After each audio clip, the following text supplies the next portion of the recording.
All right, dive in. Hey, wife quest. Let's make some games. So it's a bit of a wild ride right now. We're kind of going a little bit out into the ether.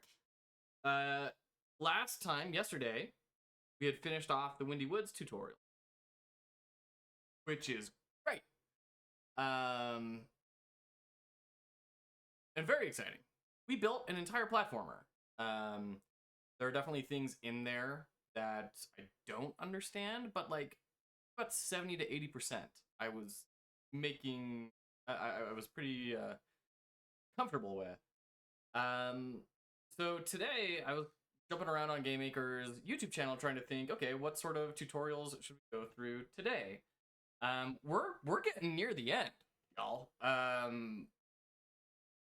There's not a whole lot left in terms of like let's make a game sort of tutorials on the Game Maker channel. There's a whole bunch of other stuff going on, but it's all like pretty specific. It seems like they go from like incredibly basic jumping up to really advanced. There's not a whole lot of in between content. I did find one playlist though that seemed very interesting to me. Which is gonna be a little bit rough, but it's gonna be incredibly helpful if we can make it through. And that is this one. Como criar jugo clicker no game maker. Arte uno. So this is in Portuguese, which I do not speak. So I am going to try and have YouTube auto-translate into English for me. And between YouTube's broken Portuguese and my decent speaking of Spanish, I'm hoping we'll be able to get close enough to kind of figure out what's going on here.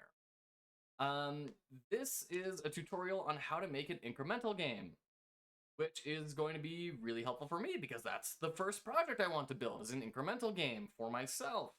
An actual licensed product that gets put up on Steam and is available for purchase. So this is a very foundational thing for me in a lot of ways. So let's just see how it goes. É jogo clicker. Olá, pessoal. Então, nesse vídeo a gente vai aprender a criar jogo clicker. Você vai ver. Boy, this is not anywhere close to the Spanish that I know. Because it's Portuguese. But sometimes with Portuguese, you can kind of get there a little bit with Spanish, kind of like Italian, you know, like they're kind of like sibling languages. Not happening here. Glad we've got the subtitles, and I'm glad that their UI is in English. That's wonderful. Desde o básico, do comecinho dele, até como publicar e lançar. From the basics of the beginning of it, how to publish and actually launch your game. In this series, you will learn how to make a game. It has a translation system, so the game loads languages, and that's going to be really important too. It has a save, upgrade system, and lots of other information as I buy things and update my game. It saves my progress, and a lot of other things. You will learn everything you need to be able to create your own game. Clicker, if you have any doubts or comments, you turn the desktop audio down a little bit while we're doing this, because we're not really going to need to hear the audio. I advise you as you progress through the series, comment on the moment you stopped because, you know, everything at once is a bit tiring. It's easier to follow along, so don't forget to like, share the video. These things help a lot if you want to learn more about creation of games. Take a look at my course. Link is in the video description. You will learn everything you need to create your own games. All of the sets that we use here are also in the video description. So you can click and download everything that we're going to be using. Cool. So they have an asset pack for us. Lovely. I'm gonna guess that's recursos usados. Let's link to the game. Link do jogo. I do not speak Portuguese. Have I made that clear enough yet? All right. I'm gonna make blank game. It's gonna be incremental tutorial. Won't be in Windy Woods. Going back to the game. Let's go. Then, here, extract. extract. And grab all this. I click and drag these in.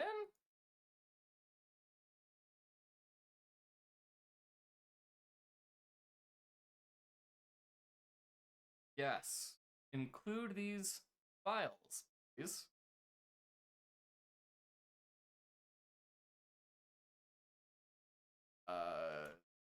Confirm.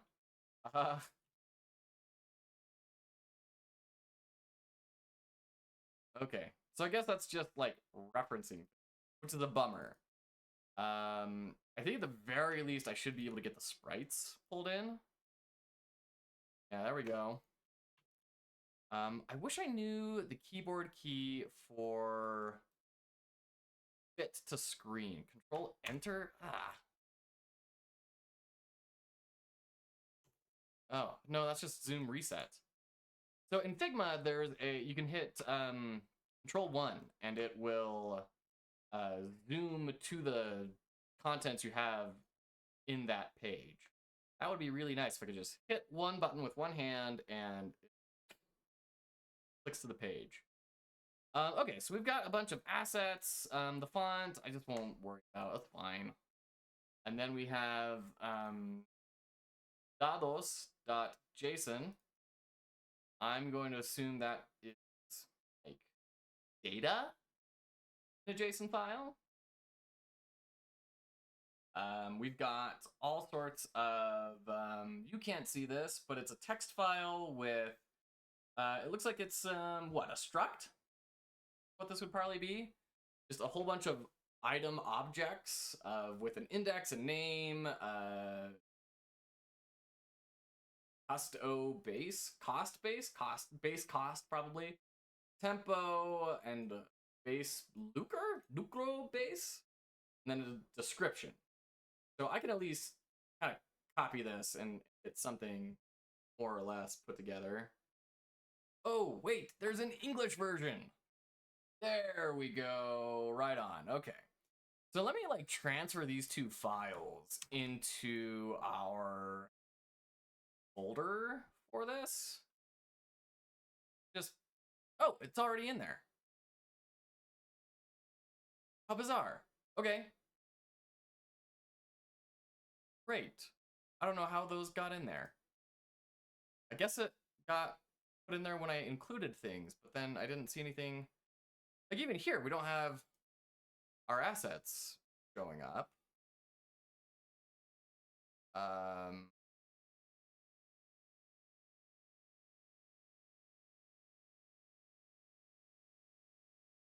So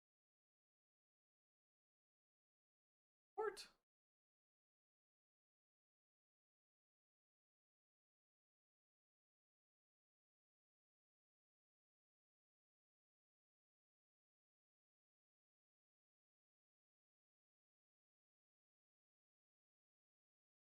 Importing files to a sprite is not an undoable action.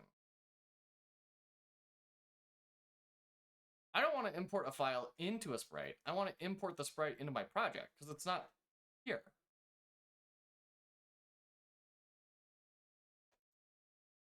Why is... I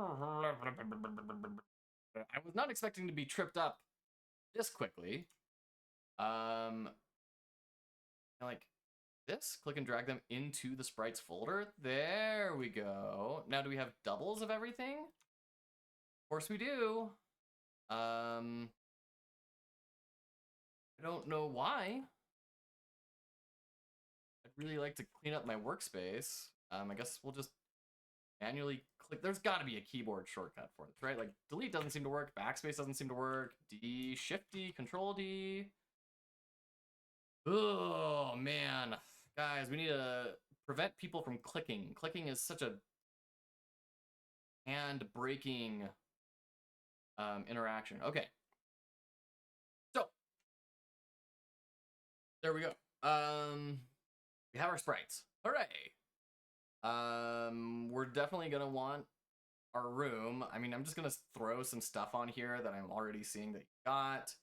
And then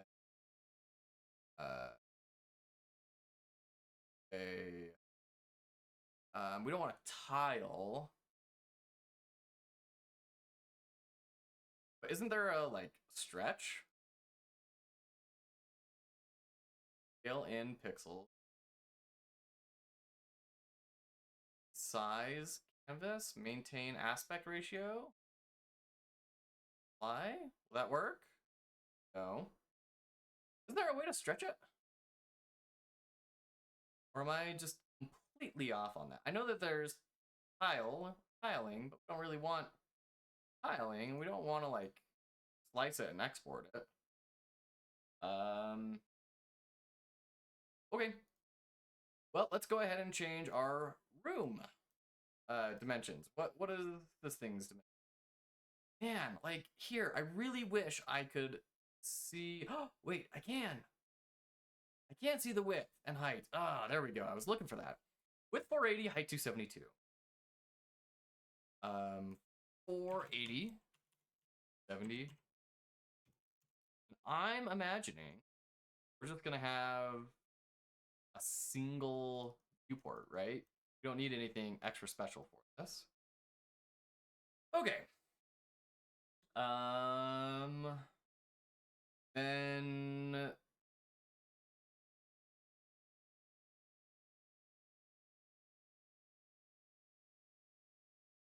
what by element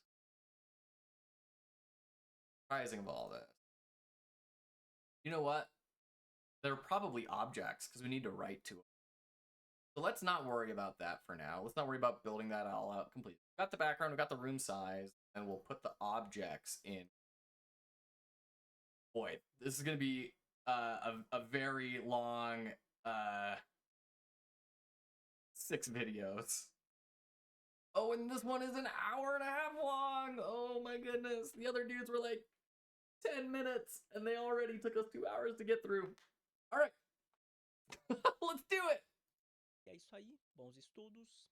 We're going to be using it to create the game, and that's it. Happy studying. See you guys. Let's start. I'm going to choose the game here. I'm going to put the name.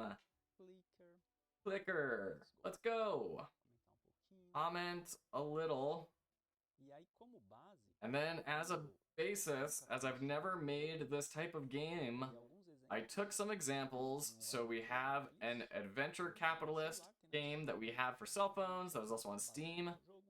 And I'm old. I remember when that was a browser game. And just so we have a base. What was the game like? I looked for assets on it. I didn't find it, but I found a little game here as a model we could take a look at. And I got the cookie clicker. You can see here I played it for a little while, like a few hours. But for us, we have a complete idea of what the game is like. It's all incremental games. They all work. Each one has a different way, but we see that there is a certain base. Okay, so we are going to be making the base now.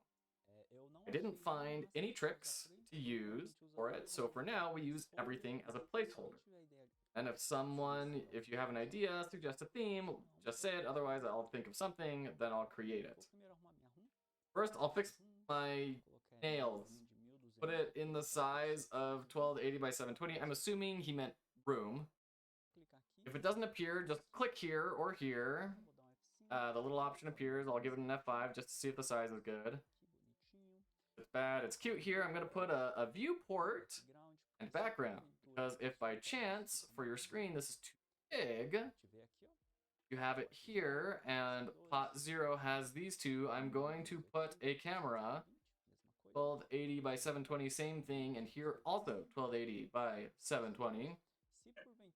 If by chance, this is too big for your screen, what can you do? Come here and see the port property change this size. For example, I'll put half of this here, 640 by 480. That's not it here. Let's go 1280 divided by 2. Bring up his calculator. 640. I got 340 and 720, 360. What? What are these numbers you're saying? All right, there's the smallest one. If you want to see a better resolution, there's one here. this little website here. I think it's good. Today I'm going to put in the description too. It has the resolutions. Opt for the green ones. Okay, this one is what I used here. I'm using this one here as a base, but if you use this other one here or this other one here, it also works. So if it's too big on your screen, change this on my screen. It's fine, so there's no problem on the game screen. Okay, then we have to make a background, make everything pretty. I'm going to create my first sprite and what I want to do in my game. What is this guy doing? I'm not gonna lie. I'm not understanding why we're diving into making a sprite first. I mean, I guess you need assets.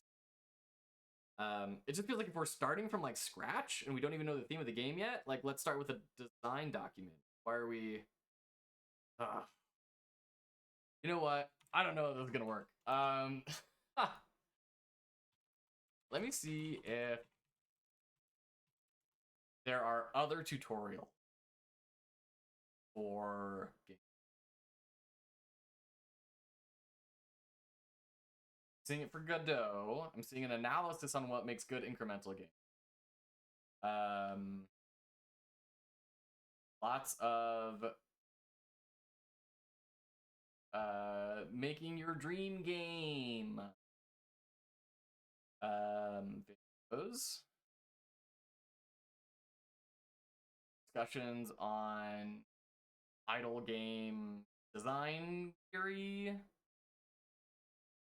Hey, here's one. Let's see how this works. Hello, everybody. Oh boy.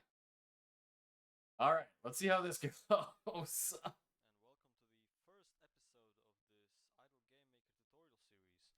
Now, since you are here, I assume you are a beginner and want to make a game using this engine, but have basic course.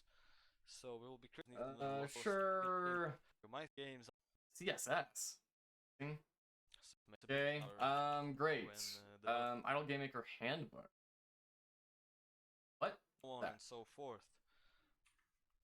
Now, before we start again, there are a few resources that you should keep in mind when developing a game in this engine. So, as I've mentioned previously, obviously the Idle Game Maker Handbook. I said that it does engine. This is not Game Maker, is it? This is your own engine. So we will go that you have built, isn't it? Sections work. Begin to that code. Yeah, that's not what we're looking for, bro.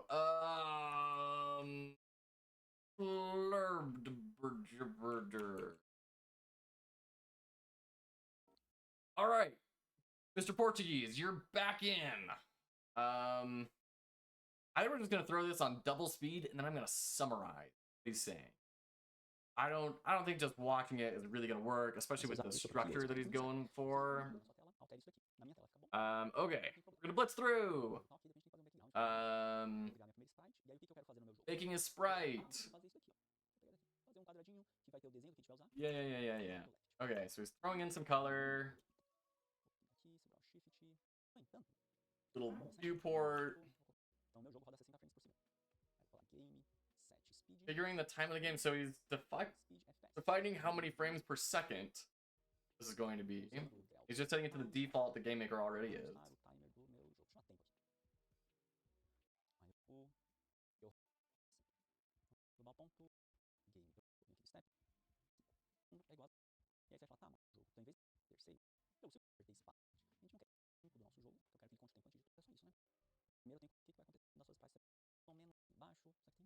Drawing a sprite.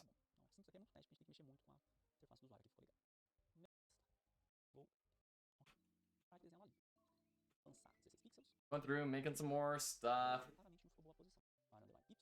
Drawing an ellipse. Oh, to be the like horror section. Obviously, very, very rough prototype.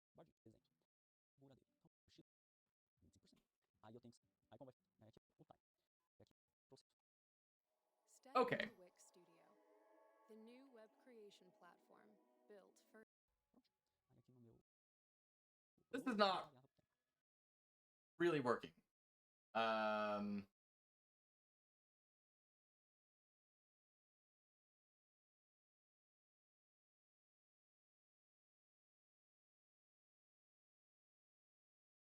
Yeah. Not really working. So, I think the plan is I'm going to take a quick break. I'm going to go to the restroom. I'm going to think for a little bit. And then I think we might come back and start building a game. I'll be right back.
Okay.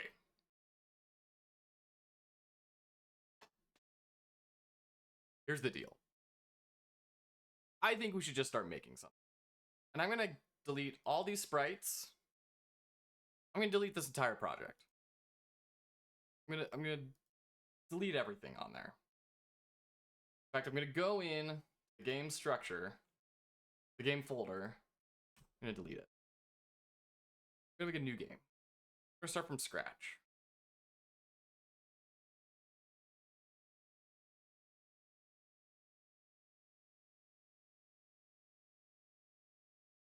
Oh, look at all this.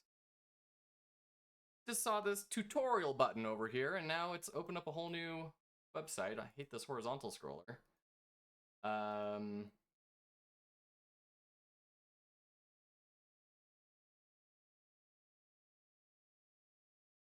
Cool.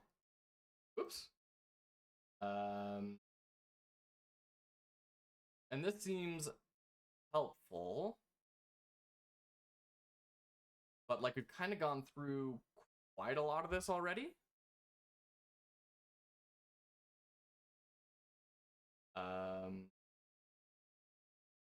Ooh, we haven't done double jump or wall jumping, jump through platform. Those are different. So they don't have video. So there's stuff on here that they have not made videos for, which would make sense. It's faster to produce written content than video highly produced. Transitions using filters. Okay, that will be helpful. Good to like know that this your first car game. Playing your player avatar in.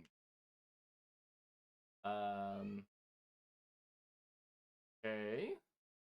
Arena shooters, cameras, and views. That's probably going to be really helpful for us for something that I am trying to do.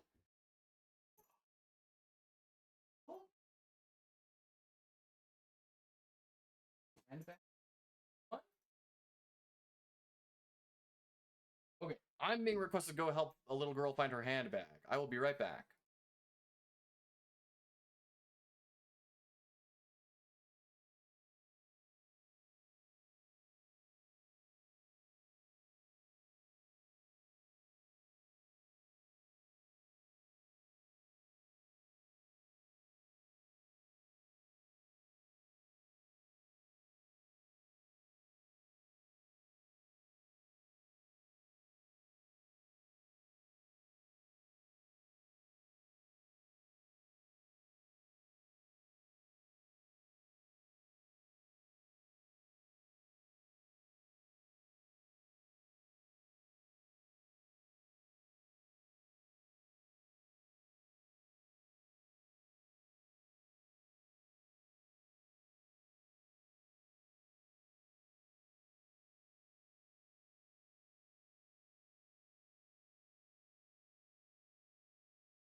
All right.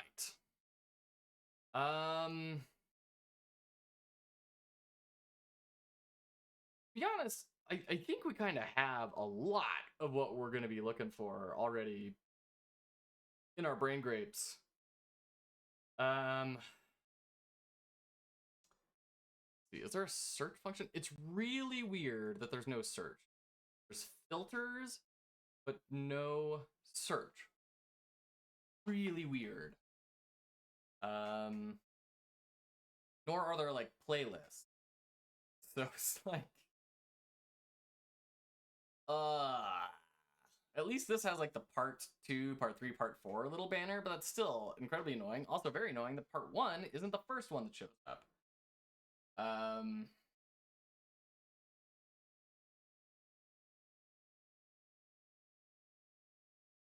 What I'm looking for is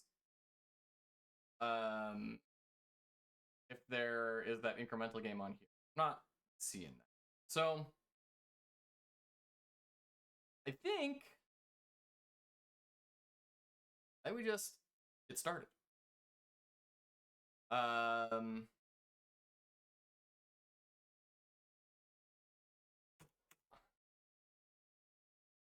Let's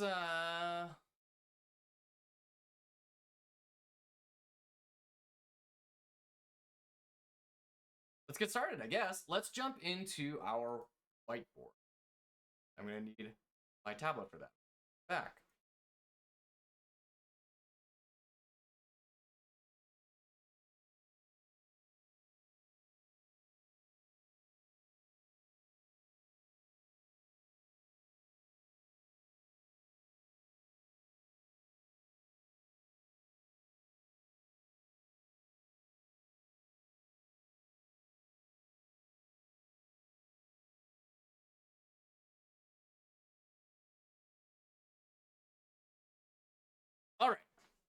we're back. So, I'm gonna jump into my whiteboard and we're gonna start designing out how we want this game to exist. This is gonna be a really quick, not very well thought out game. This is just gonna be like a proof of concept of, can I get the mechanics that I'm looking for kind of put into a project and have it finish. So follow myself, and then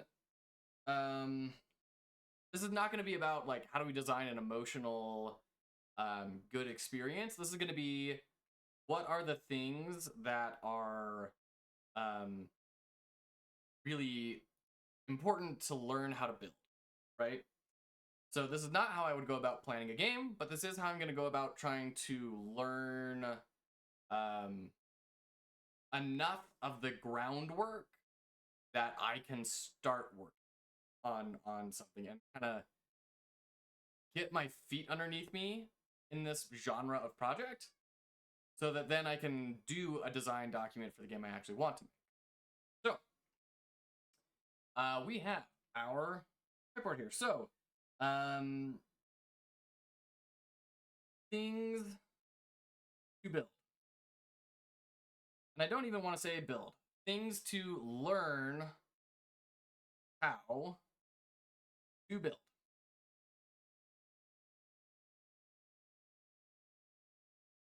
That out. There we go. Things to learn how to build. Number one, we need a clickable object.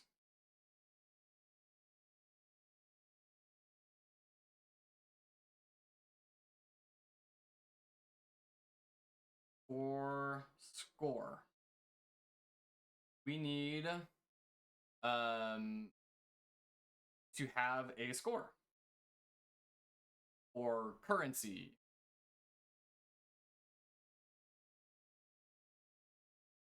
We need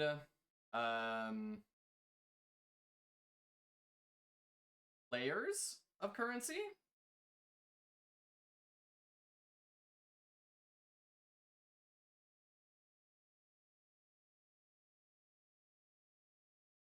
And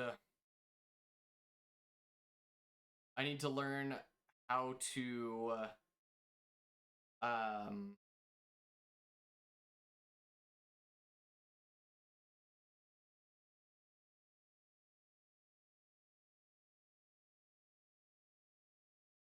do I put this?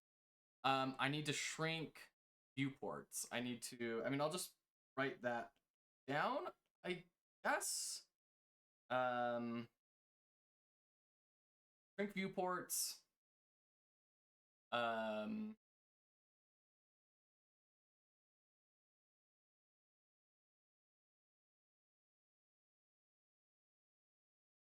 Slash rooms? Question mark? Because in this hypothetical game that I want to make, I want a sort of platformer experience, and then when you get to the end, hooray! Then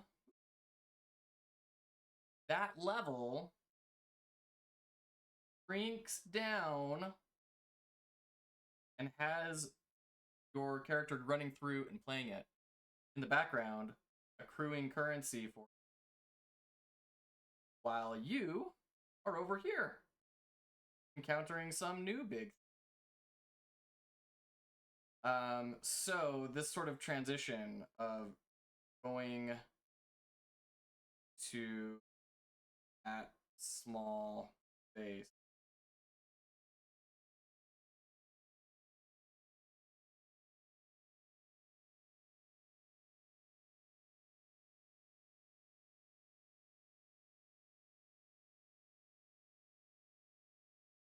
Okay. What? No transparency in this? Okay. I guess. Light gray. That's not quite enough. When I start getting into trouble, I'm like, well, what's the right type of gray for this note that was meant to be drawn in a half a second? So that all shrinks into there and leaves us with that new game. Okay.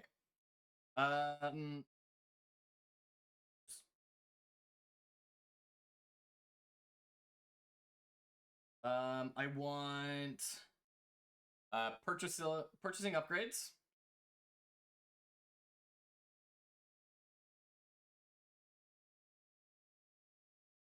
I want the ability to have those upgrades modify platforming.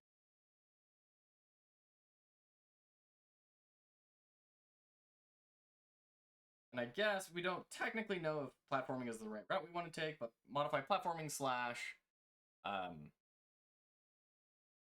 input. How the player interacts with the game. We want this to be an incremental game, not an idle game.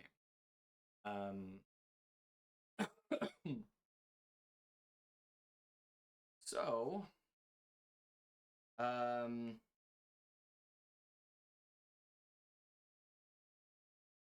what else do we want?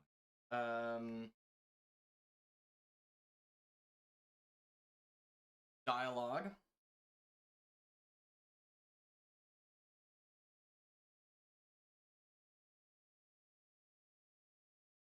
On events. That can be like level clear or reaching a certain part of a level or purchasing certain upgrades or stuff. We're looking for that. And I think let's start with this. This is a very lofty list already. In fact, if I figure out how to do all of these things, then all of a sudden the game is built. It's just going to be a matter of, or at least the concept of the game is built. It's then just going to become, how do we put this all together into experience? And what is the emotional experience to ride on? But the mechanics will be done. So let's go ahead and start making some assets here.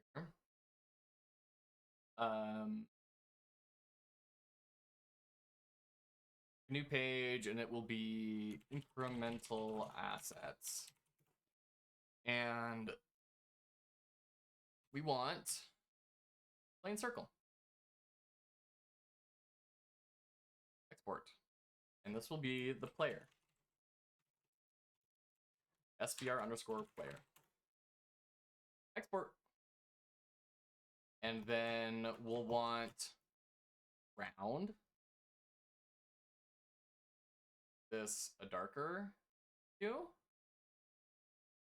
And we're going to add a stroke to just top, a little dark.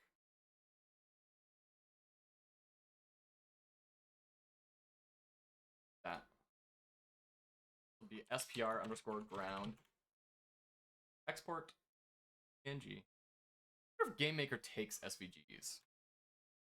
Does GameMaker accept SVGs? Nope. But you can use SVG to Swift to convert them and then import the result. Oh, but then you like don't have the whole point of it being an SVG though. Okay. Okay.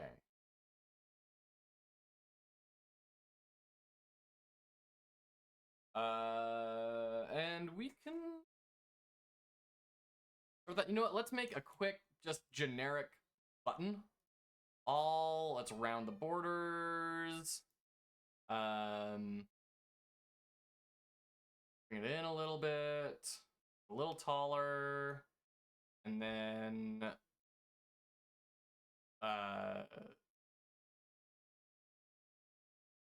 change the color.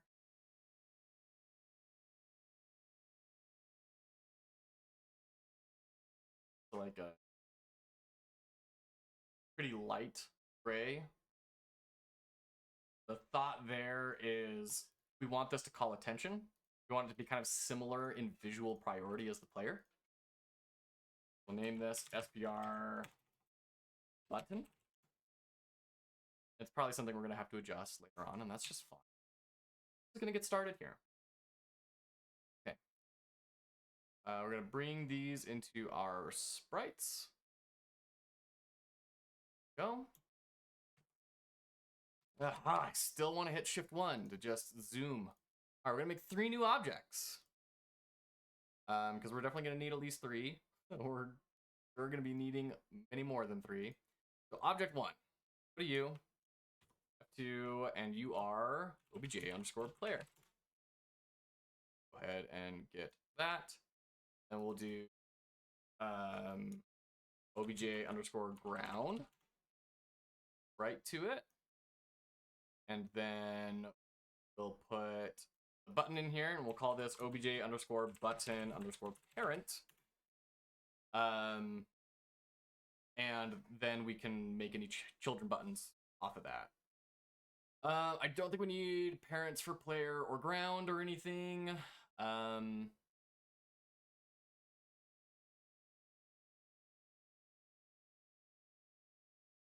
then while we've got this here, let's make a quick bad guy. 0 pixels, and then we'll say the fill is we'll just do straight up red.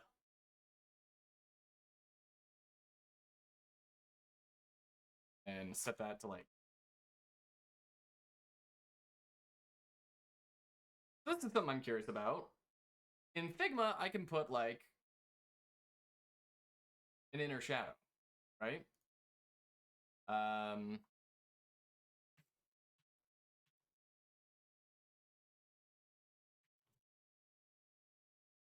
Although it doesn't really seem to be. Oh, is it because the spread is 0? Yeah, there we go.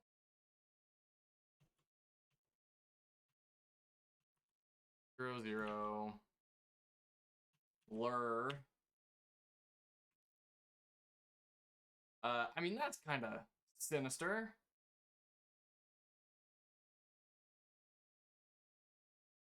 What happens if we take that stroke off?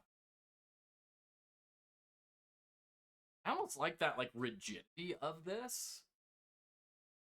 We're getting way far ahead of ourselves, like I always do. I would love for this to kind of like pulsate, you know, like it's breathing or something. But just for now, just set that there, export. Then I'm curious how well that like gradient and everything. And, oh shoot, I didn't rename it.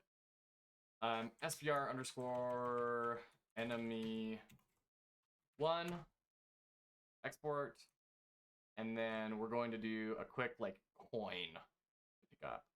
We're gonna go full white, take the stroke off, take the effect off.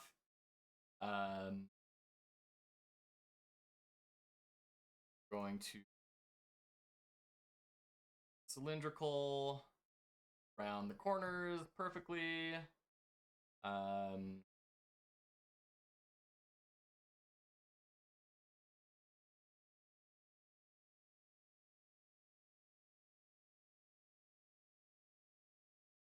Maybe bring a teensy amount of yellow. And rename you as coin. Export sprite coin. Okay. Right on. I'm gonna bring these sprites in. And we're gonna make 2 new objects. This one is obj. Oops. Got all deselect and stuff. So we can put them in the objects first.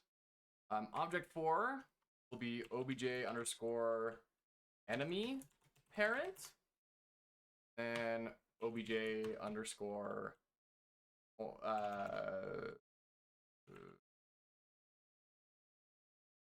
We want a parent on currency because we know we're going to have multiple layers of currency.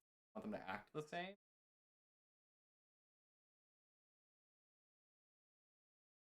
Probably not. Like, we could make them all act the same, but then I think if we have unique sequences and everything for each of them, I think that would feel more special when you unlock a new currency and then you pick it up and it has a different animation, different effects and stuff. But we'll definitely still have behavior of picking it up, displaying a sequence, and then destroying, right? So I think we should have a parent. So we'll do currency underscore parent. And then we'll make 2 new objects. Phew. This is already getting inflated. OJ underscore enemy 1. And that will be you. Okay. Grabbed the wrong one. There we go. And you are going to be obj underscore coin. And we will have coin sprite there. Parent of, or rather not parent, or your parent is currency. And enemy's parent, the enemy parent. There we go.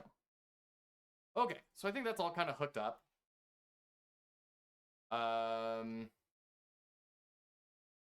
Nuke these sprites. Not really gonna need them there. Okay. Why can't I click and drag and manually sort things better? That's annoying. Okay. Let's start our geospatial organization here. We'll kind of organize it the way that it'll be the game. We'll put the player there, the ground there, the UI kind of up there. We'll have our enemies kind of out here. The parent objects, I think I can throw up here, and then the coin, because it's, I don't know, this makes sense in my head. It's more desirable, so we'll kind of throw it closer to the player. And enemies. Okay. Right on. Go ahead and make a new room. So we can start putting things together, and this will just be what? So theoretically, we're gonna have a lot of levels, but if we can't display multiple rooms at the same time, then we need everything to be existing in the same room. So we're gonna have just one massive room and then a viewport on that will take care of one, display one at a time. So I mean, really, this could just be RM underscore game. Like, that could be just be the entire game, right? Oh, we've already got a room. RM underscore game. Yeah, that's what I thought you were gonna say. Delete RM game, go to room 1, rename you RM underscore game. Okay. Mount, let's drop ground. Oops. Let's drop ground in. And then drop in player. Woo, these are big. 454. We don't need the player to be 454 pixels tall. Take that down. Sure. And then, oh wait, but that's the sprite, not the player, not the object. Object. That down.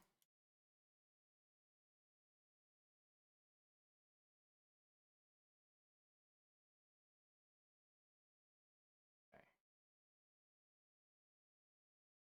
That down. Oops. And grab our ground object. I mean, what happens if we use solid instances will automatically be placed back in their previous position in collision? Okay, so I mean, what happens if we set the ground to solid and we set the player to use physics? Like, this is something I've been curious about for a long time. What will happen here?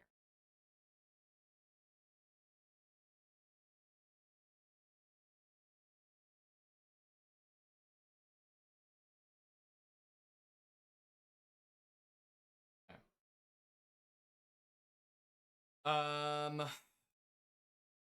So using physics, I have no idea what that does.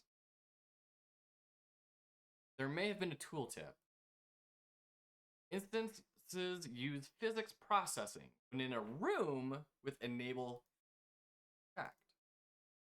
So room physics, enable physics, gravity x, gravity y, pixel to meters. Okay, so it is falling, very shaky. I think I'm gonna turn that off until I know when it's actually an idea to use it or not.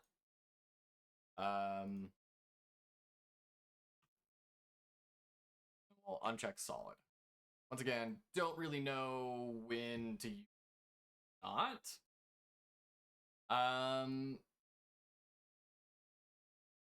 All right on. We've got kind of this basic concept here. Let's go ahead and go to our RM game. Let's just drop a coin. That's mega big. Shrink you down, put you right there, and then we'll put an enemy over here. Just for playtesting. And then on our background, can I just change the color? Because that. There we go.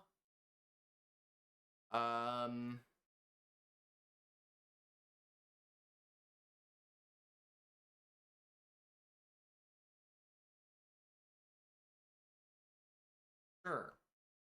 Do one quick gut check on this. All right. I think everything reads at least, and that's where we need it for now.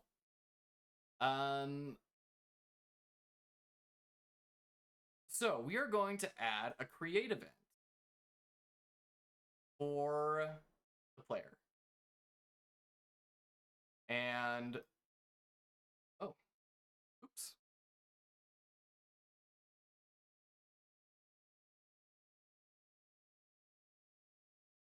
Do I want to write it directly in code? My big problem with writing directly in code is not being able to write code. My big problem with writing directly in code is remembering all of the code. And having that spatial documentation is so helpful for me. Even though we do frequently break it out into code. Deal with it.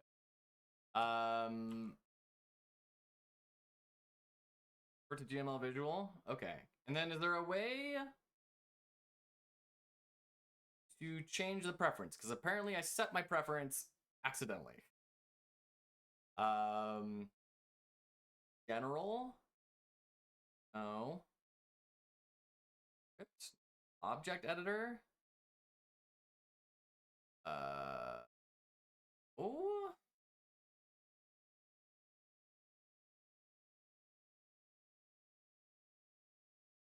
To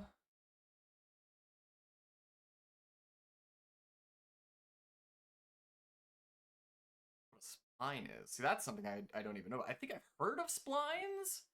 I have no clue. What app forum settings. Ooh, cool. Browser, no, that's over here. Spectre? Let's just restore all defaults.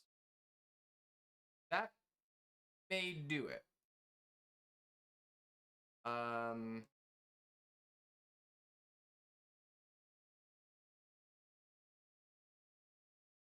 Like, there has to be a way to...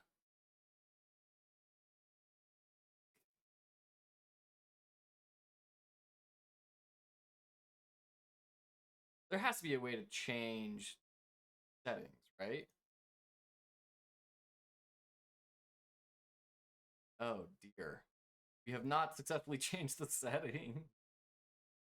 New IDE. Oh, interesting. Integrated developer environment. So you could like bring in, you know, if you're Atom or whatever.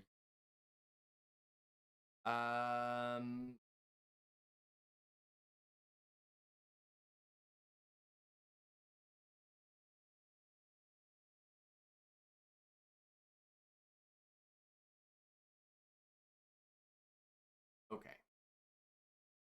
There has to be a way to change this. Let me look this up. There has to be a way to change this.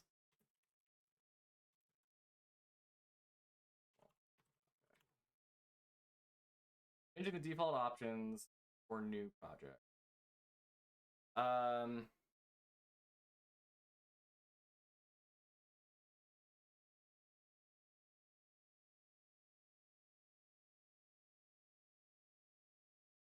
Okay, this is talking about how to like templatize your work, and that's good.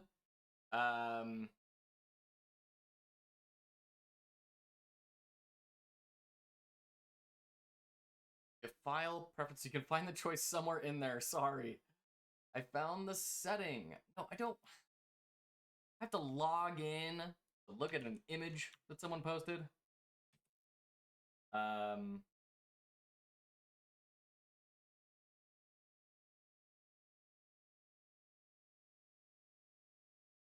It's a button in the top right of the interface.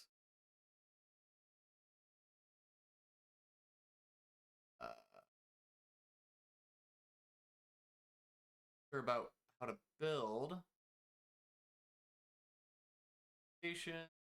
your profile. Okay, I didn't even know that existed.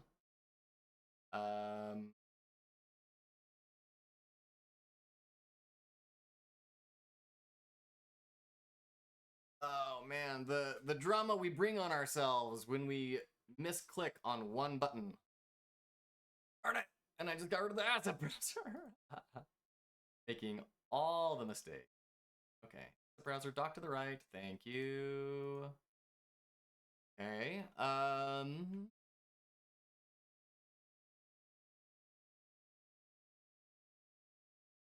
Top right. Here the IDE. That's definitely not it.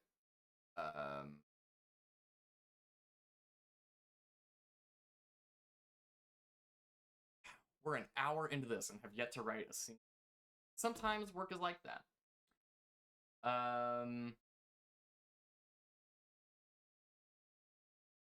New IDE? Maybe? Oh.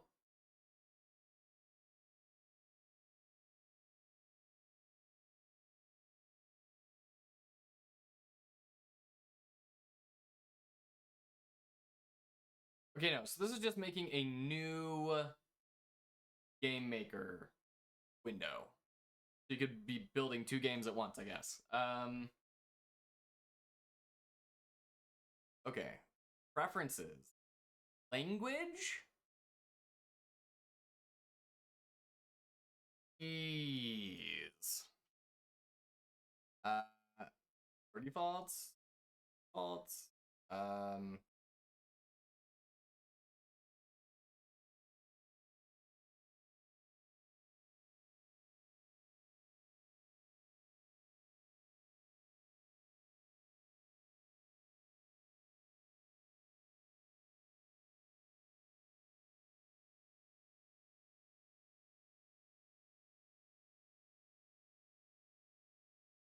Dude, don't make me like...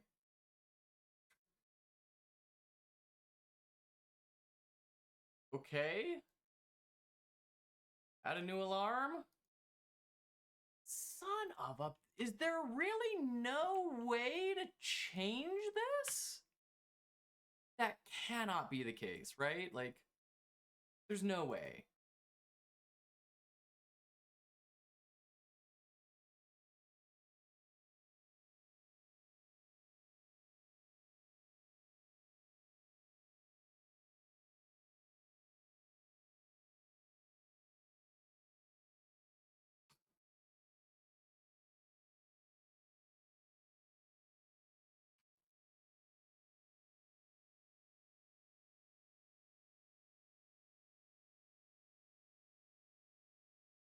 there has to be a way to change.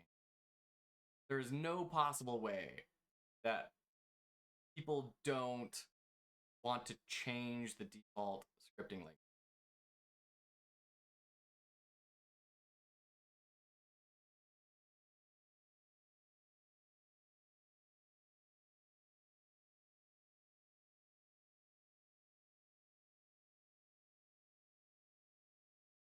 What if I just set it to visual? Will that then override whatever got set in the project? Son of a biscuit.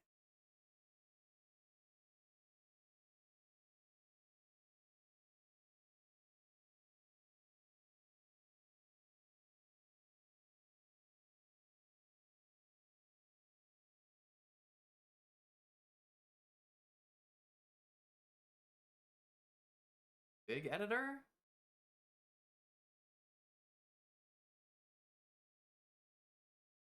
Not seems to really accomplish anything.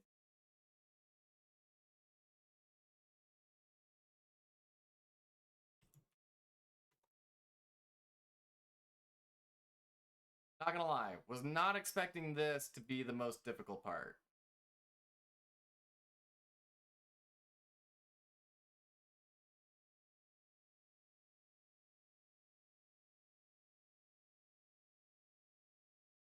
I find this, like, impossible to believe.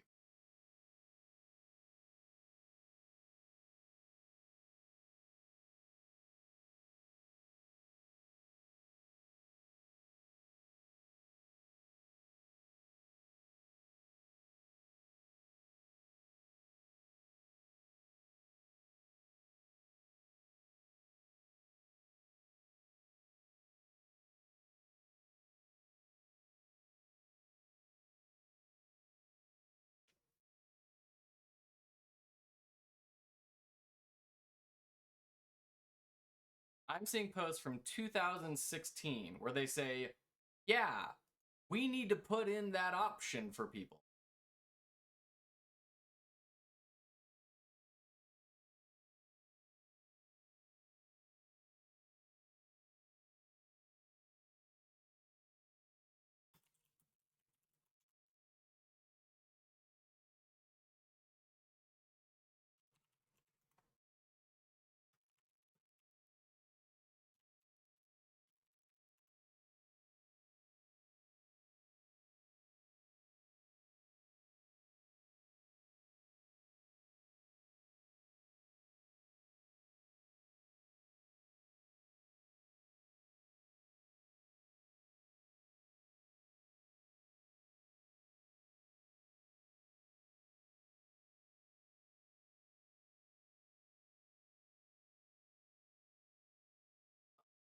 Okay.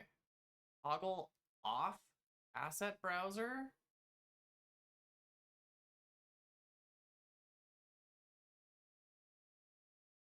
Game options. Main general.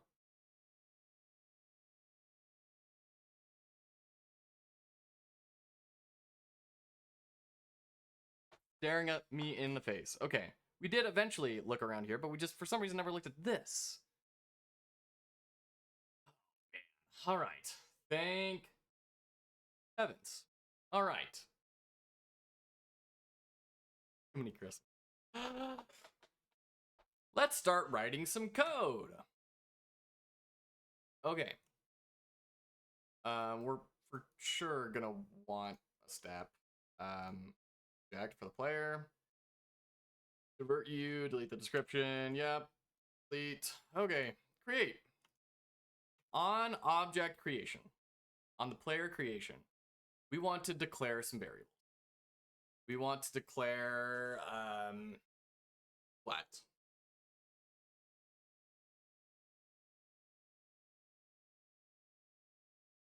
I guess we'll want to do move X and move Y. Or instead of move, we should declare as velocity.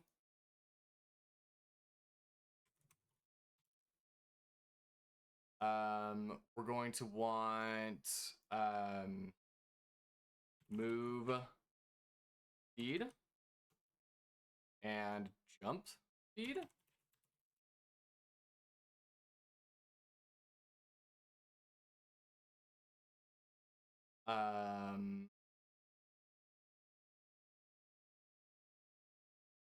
Let's just set a coin value or click coin value. Set that to 1. The thought is,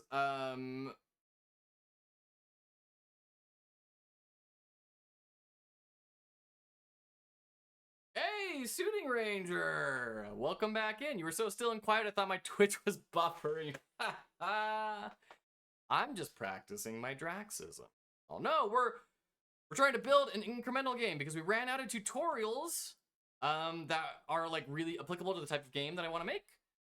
And so we're just gonna start diving in and trying to make stuff. We've got a game room set up with the player, a pickup, and an enemy, a floor. And we spent probably 10-15 minutes trying to figure out how to change from code to visual by default. Boy, that was a lot harder than it should have been. And now we're finally here writing code, a full hour and 10 minutes into the stream. Happy Christmas. Okay. Yeah, how's life been for you? We got our velocity, X, Y, move speed, jump speed, click, coin, value. So, we're gonna add an event on mouse left pressed that we are going to assign a variable of coins, generic coins. Maybe we should make that a little bit longer and more explicit. Coin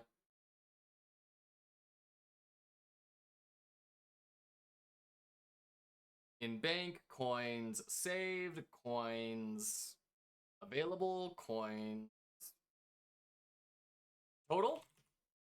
Total seems to make sense.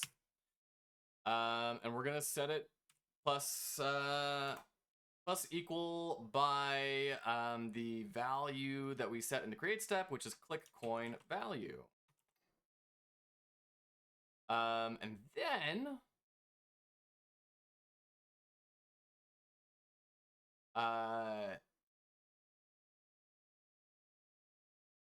we're also going to want some more variables in here. So number 1 is clicked. Value is 0. And we're going to say if is clicked is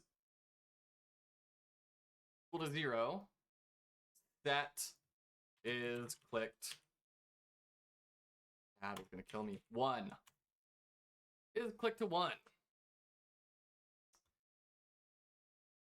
Right on. So the reason we want that is because I want the first click of this thing to be completely different. So the vision is I want this circle to just exist in space by itself, and then when it's clicked, that's when we start introducing some game stuff. We're not going to deal with all that other game stuff. We're just going to track it for now and then draw the UI.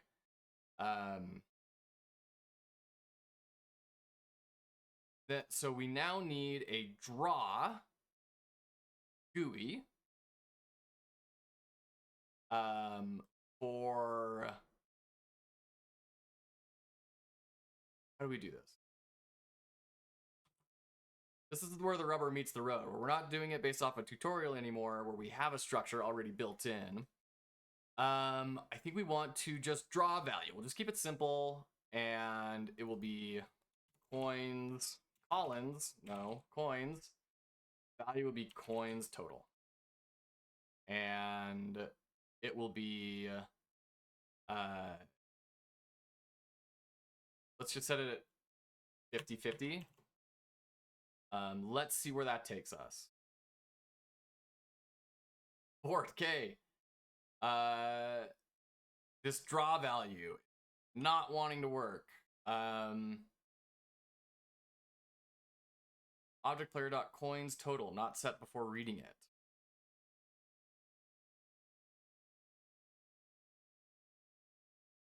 Yeah, the draw step is something that I really don't understand in gaming. Clearly something very special and unique. So maybe what we can do is we can just nest this in an if variable and say if it is clicked,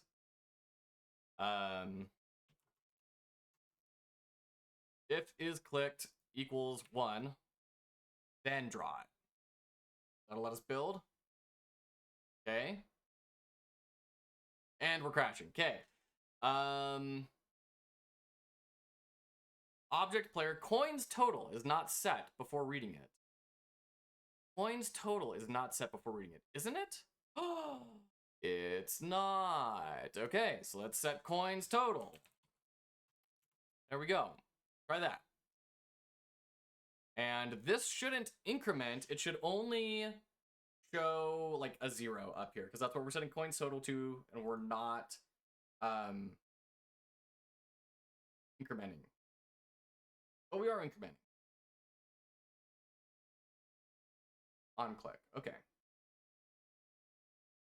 There we go. Hey, look at that. We've got an incremental game. I'm just gonna go throw this up on Steam real quick. You can buy it for $59.99. Plus indie game tax. So, you know, call it a cool 80. And I think it's gonna be a real hit. Okay. So we are setting is clicked to 1. It is drawing that UI on click. Exactly what we want. We now also want how do we do this? Because what I want to have happen is on this, start writing some dialogue. That's that number 6 here, dialogue on event. So can I say, make it $100. Drive a hard bargain, suiting ranger.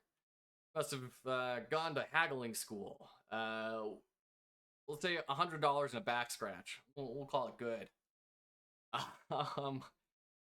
Value. Oh, hi. And we'll make it relative to the circle. We will keep the x at 0 and then y is at negative 100. Now, I'm pretty sure that's not going to work because I do not understand the draw step. Yeah. Not happening. So I think it's time where I need to start looking at what is draw. What is the draw event? What is draw step? What is all of that stuff? Because it's clearly something fairly unique. Draw event. Drawing, I guess. Contains all the functions related to drawing within the game room, as well as for controlling how things will be drawn. Great number of different functions for drawing, and they are split over the following categories to make it easier to find what you need. This, unfortunately, is not really what I'm looking for. I mean, let's go to text, I guess. Some of the functions change the text colors and sizes. Sure, yeah, that's fine. Following functions are for setting the font to be used for drawing. It can be used to draw text to the screen. Sure, let's go draw text. Function draws a string at any position within the room using the current settings for drawing text. The settings for drawing text are, or is it drawing it but only for one frame? Is that our problem? The font set by color and alpha, horizontal and vertical text alignment. Use the string function to convert real numbers into text for drawing, plus to combine strings. /n within a string to add a line break, so it's drawn over multiple lines. Sure. The above code will draw a string at the instance XY position. Hello, plus your name. Input somewhere else. Plus, I hope you are well.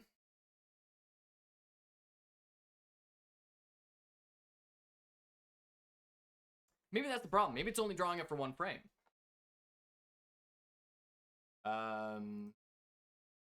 If that is the problem, then I don't know how to solve it.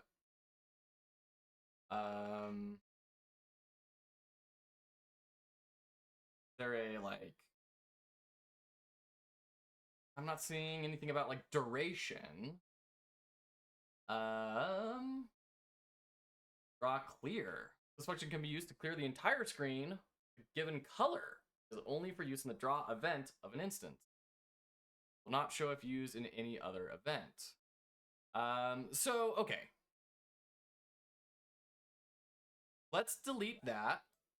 And then let's make a draw event. And say if, you know what, let's just go to our draw GUI because we can just copy this. Copy that, paste, and relative, set you to 0, set you to negative. And then we could say, oh, hi. And then delete that. Let's see what happens. We're dead. We're completely gone. Okay.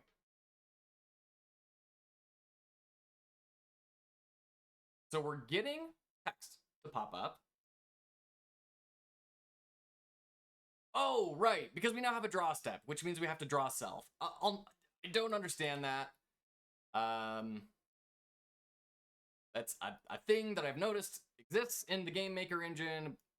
I don't know why. But hey, look. We have oh hi. Oh, and okay, here we go. This is where all that other tutorial is coming into hand. Center. And then going to set it back to left. Try that. No, not working. Now why is that not working?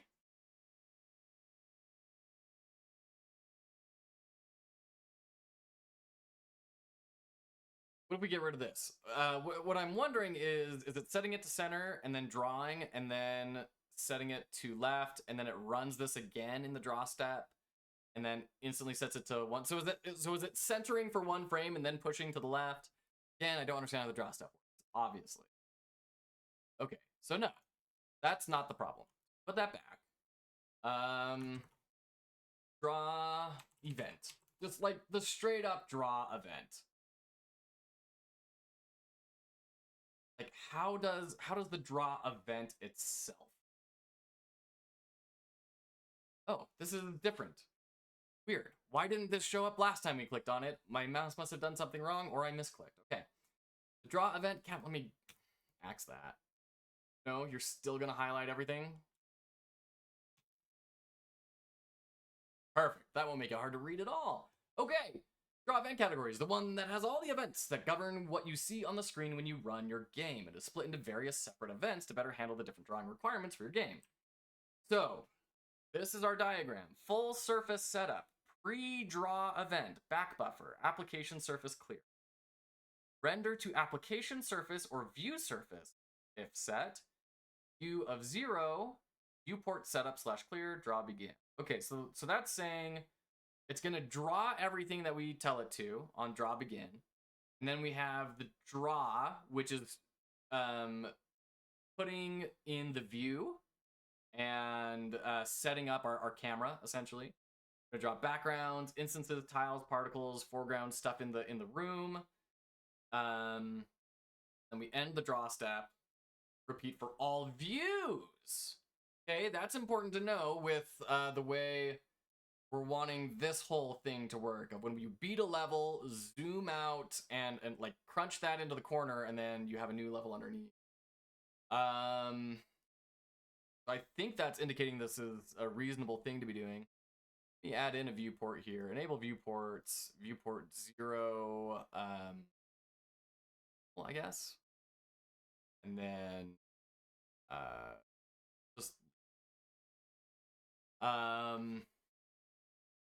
and then we have application surface result. What are our draw events? Draw GUI, draw begin, draw end, draw GUI begin, draw GUI. Pre-draw, we're seeing in the top of that diagram. Post-draw and window resize. Okay. So, I mean, could we do this whole draw self step in the pre-draw phase? No, we cannot. Put that back.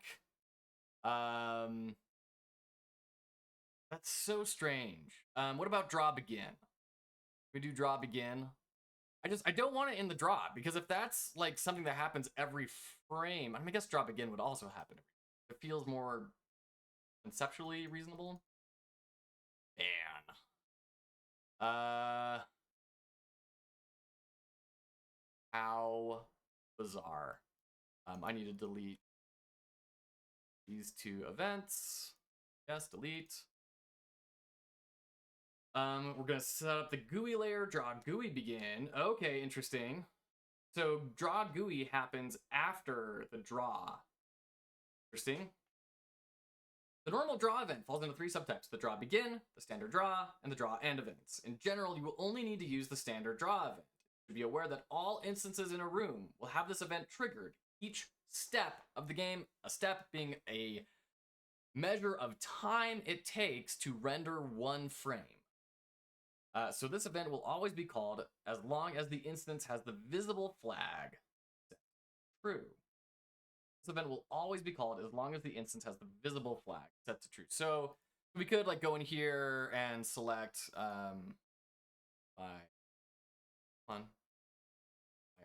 player object, and I guess we could make it invisible. Where's the visible flag?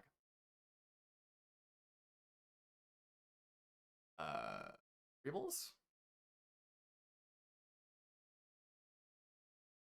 Okay.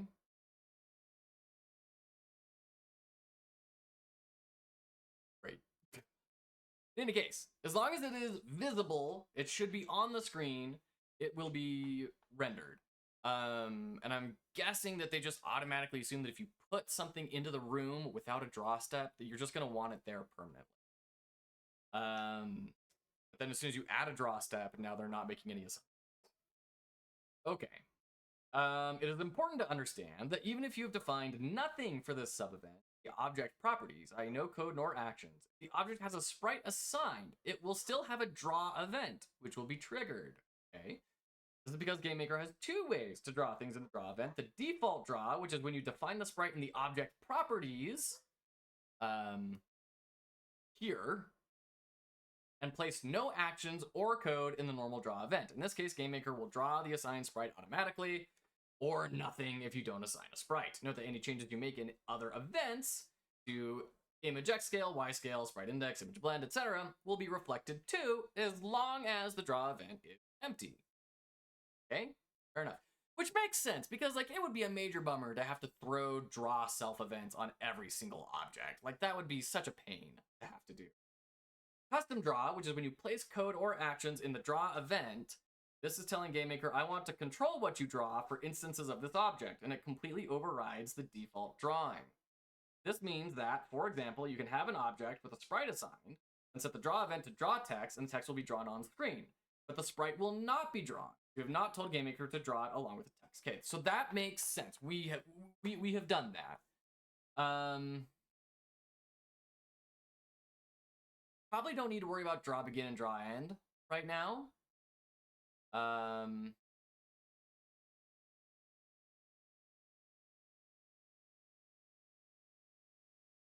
You can draw things or set draw properties in the draw begin step in one instance, and be sure that all instances with the standard draw event or draw end event will use these properties. Oh, okay. So if we had like 30 object players and we wanted all of them to display the same information, then we could set that in the object in the draw begin phase, and then everything is going to be on track. That kind of makes sense in my brain, but now I'm kind of wondering, but isn't that what a variable is? And like we're already setting that somewhere else. And why would that variable not apply across all instances of the object, but like the draw would? So there must be some misunderstanding I have on here.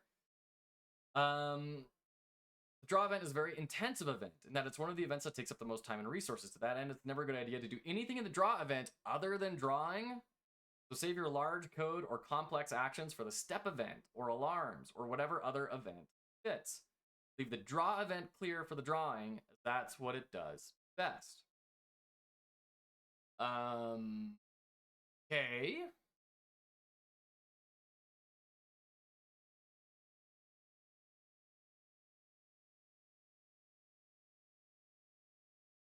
Okay, let's look at the draw GUI event. Draw GUI event type falls under the draw event category, and it's specifically designed for drawing GUI elements that are not affected by the view, camera, scale, or rotation. This means that you can have an instance draw all the elements for your HUD or user interface without having to base all the positioning of the elements on the instance position within the room or the position of the current camera view. When drawing in these events, it's important that you understand that the draw coordinates do not change, even when camera views are active and 0, 0 is always the top left-hand corner. So for my web dev people, that is absolute positioning. Absolutely positioned in draw GUI. So even if we have a massive room, even if we have a massive room that stretches all the way over here and the camera is following the player, which, by the way, it should. You set that real quick. Even if it's following the player, as it moves, we don't have to like manually put code to say move the coordinates of the GUI. It will just stay at 0, 0 right up at the top left view. Makes sense. Default width and height are 1-to-1 with the application surface. Depth ordering is still maintained between different instances on different layers, so an instance on a higher layer will be drawn under one at a lower layer, also within the events themselves. As the draw GUI begin event will draw all instances first, then the standard draw GUI will draw for all instances over that, and finally the draw GUI end event is triggered. Okay, sure, right on. This way you can draw things or set draw properties in the draw GUI begin in one instance and be sure that all instances with a standard draw GUI or draw GUI end event will use these properties or draw over what the first instance has drawn. Basically, it's a surefire way to guarantee that certain things are drawn at certain times, much like the begin step and end step events. These events can also be used in conjunction with the normal draw events, which will be affected by the camera view position, scale, and rotation normal. Okay. So my question is, if I want text to show above a sprite, above an object, above an instance, you want text to show above an instance, do we do draw GUI or draw text? Because I feel like we can position those relative to the player coordinates perfectly fine on both of those. But I guess the draw GUI would get put on top of everything else. And I think that's the only advantage it would have. Because if you're having it relative to the player, then it doesn't super duper matter. Because all of a sudden it seems like the big thing about draw GUI is that it's relative to the camera. Actually, that's an interesting point. Draw GUI, can I live preview what happens if I check relative? Yeah, so it's relative to the player. But if we don't have that checked, I'm assuming that that's the improvement, is that don't have relative checked, then it is relative to the viewport. If we do have relative checked, it's relative to the player or the object that it is contained within. And that makes sense. In draw, if we have a draw value that is not relative to the player, then it will not be relative to the viewport. It will be relative to the room. So if we tried to draw a GUI in the draw step, it would stay here, and as we move to the right, that GUI would stay there. And this way we don't have to set relative to the player and then set like minus to the player and all these weird... Repeating this a lot is helping me understand this a little. So for what I'm trying to do of like this dialogue text to pop up, I don't know that it really matters, to be frank.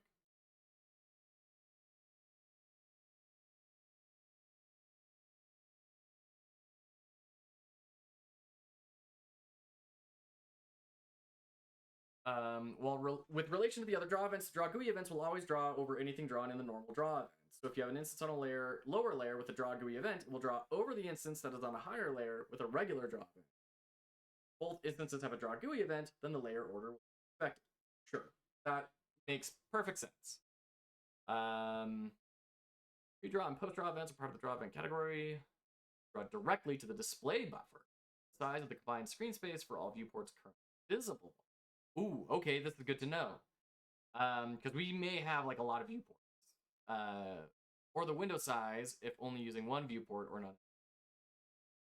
We have view 0, lines drawn and pre-drawn, 1, total draw buffer width, total draw buffer height. So if you're using pre-draw or post-draw, you're drawing to the full screen render target, the display buffer, of the same size as the window to which all the viewports are made to fit. If you have no viewports active, sure, yeah. Pre-draw is triggered before any other draw event. In it, you can set values, set draw properties, and even draw things without worrying about the viewports or the size of the GUI layer. GUI layer size may be the same as the screen buffer, but it may not be set the GUI resolution code. Worth noting that this event happens before the display buffer is cleared for regular drawing, meaning that if you do not switch off view clearing in the room editor, nothing that is drawn in the pre-draw event will be first viewport draw will clear it. This event happens before the display buffer is cleared for regular drawing, meaning that if you do not switch off view clearing in the room editor, nothing that is drawn in the pre-draw event will be seen, as the first viewport draw will clear it. Okay, interesting. So it's basically saying the stuff in pre-draw gets wiped every draw phase. So it will write it and then immediately erase it as it moves into the draw phase. If you want to be able to see through the viewports themselves, or you are not using viewports at all, then you should also have set the background color to 0. I want to be able to see through.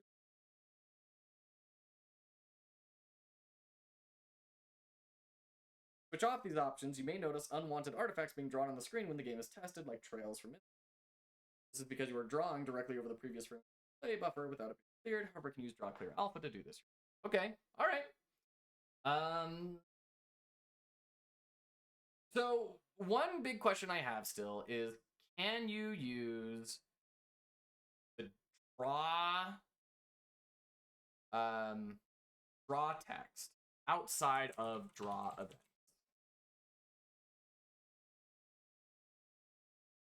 Draw text.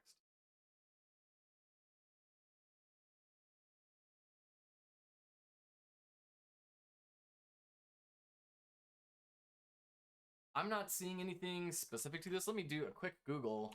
Game Maker, can you use draw outside of draw step or event?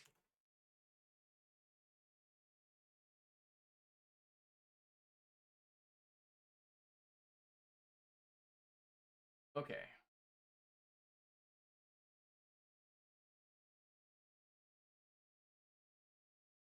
Drawing function only be used. Okay. Why do you?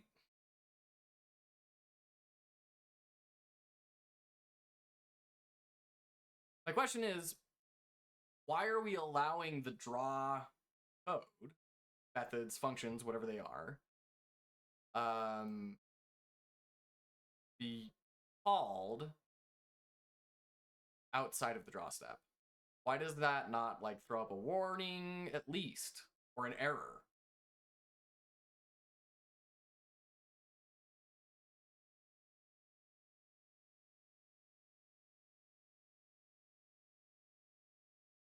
Oh, okay, this is a post on Reddit that makes sense. The reason why nothing shows up when you draw from other events is that the draw event comes after them in the queue every step.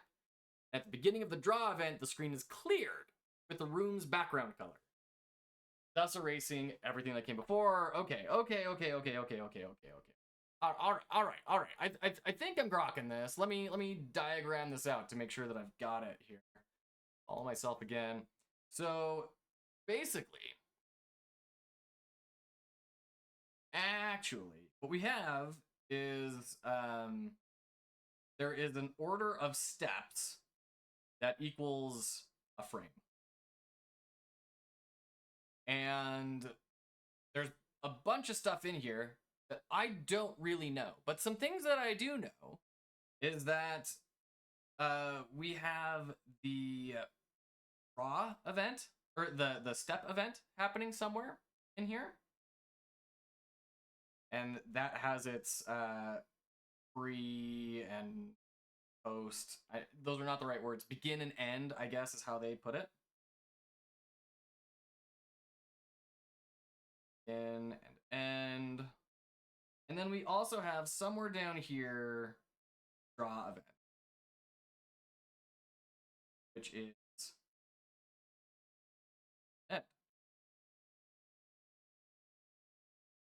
Each frame. This stuff happens. So if we draw a cute little star during the step, as soon as we hit the begin step, or the begin draw, the buffer is cleared.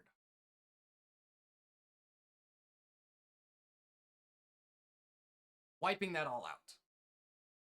And then that happens again in the draw phase itself.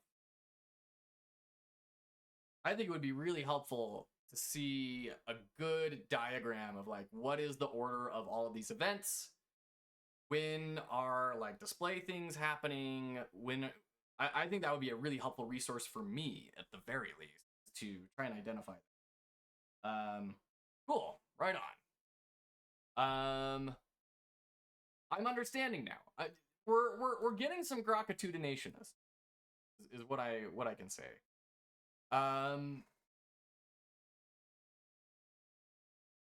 So we've got the the original problem we were trying to solve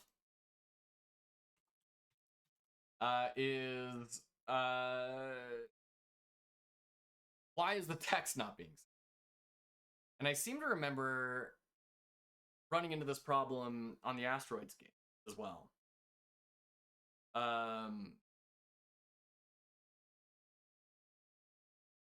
Let me make sure that our sprite's origin is actually set correctly. Center. Ah, it's on top left. Let's change that to middle center. Let's see what difference that makes. Okay, there we go. Let me change the value of how high to draw that text up. Yeah, awesome. Very cool. So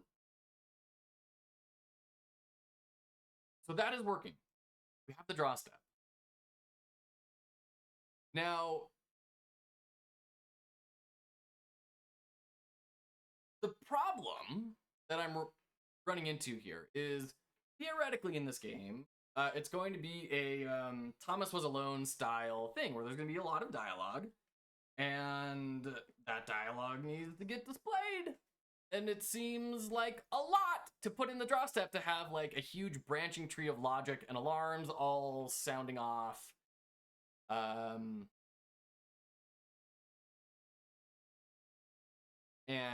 triggering a million different variables. I'm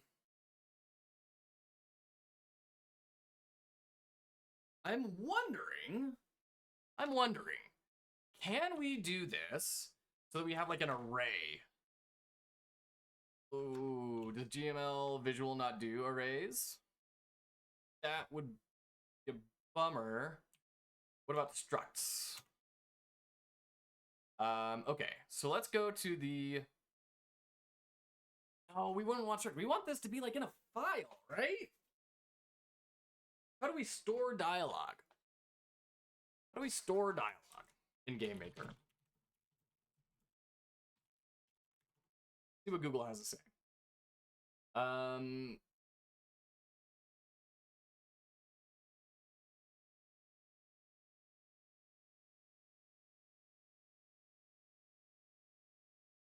a small program to convert a 3 columns CSV file to a 3 columns DS grid. When the loop is created, it's easy and clear to assign text, sound, and form to the boxes table. JSON is flexible and robust. I use it for translations. I haven't used it since. All methods I'm aware of are clunky. You could write a standalone dialogue tool to make it easy, but it would be a big project. There has to be a way to do this, right? This was from 5 years ago. 6 years ago. I can math.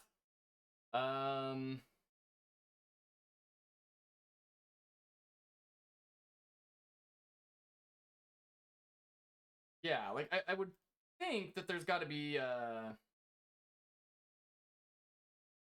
like JSON would make sense to a certain degree, right? Where would you store a lot of dialogue? An unencrypted file would be tampered with. You'd need to decide if you care about that, which I don't really care. Might also consider a checksum on it. I think that putting the dialogue actually in the code and loading it into data structures seems like an unmaintainable mess. I was thinking I should have it in an external character delimited file and load it at game start.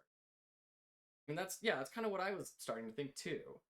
Prioritize storing it in a manner that is easy for you to work with when writing. Most games with a lot of dialogue will manage their dialogue with an external tool that is designed for that purpose, or even just a spreadsheet. I recommend searching around to see what kind of dialogue management solutions exist. Once you've chosen something that works for you, the next matter is how to get the output from that project into GM. Many of these tools will output JSON, which makes life easier, but others might require more fiddling. Typically write a custom parser in Python that takes my external data files and converts them into something I can. Whilst the approach is a bit more work to implement, I prefer it making edits comes seamless, saves time in the long run. It means I don't have to stop designing to fiddle with code so I don't lose my flow. One of the biggest advantages of having the game load text from an external file is that you can test script edits without recompiling your game. I just press F5 in game to restart the current scenario, and the changes I made in my editor appear straight away. Question about doing it this way, don't hesitate to ask. I like that concept. That seems like a good idea to me.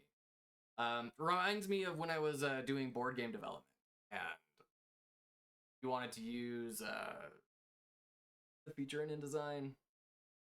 Anyways, it's the same concept where you're pulling in a spreadsheet and then assigning those values to various things, right? Use GameMaker 2.3 and store your dialogue in a struct. Put it in its own script, it'll be a separate GML file. You can do with as you please outside of GameMaker. Format is essentially the same as JSON, so you can work with two. Or you can actually use JSON or any other format you want, but you'll need to write some custom functions of your own to handle them in the way you want for your project. In any case, don't worry about size. I've done tests before, and you can easily load several megabytes of text instantly, even on an old hard drive.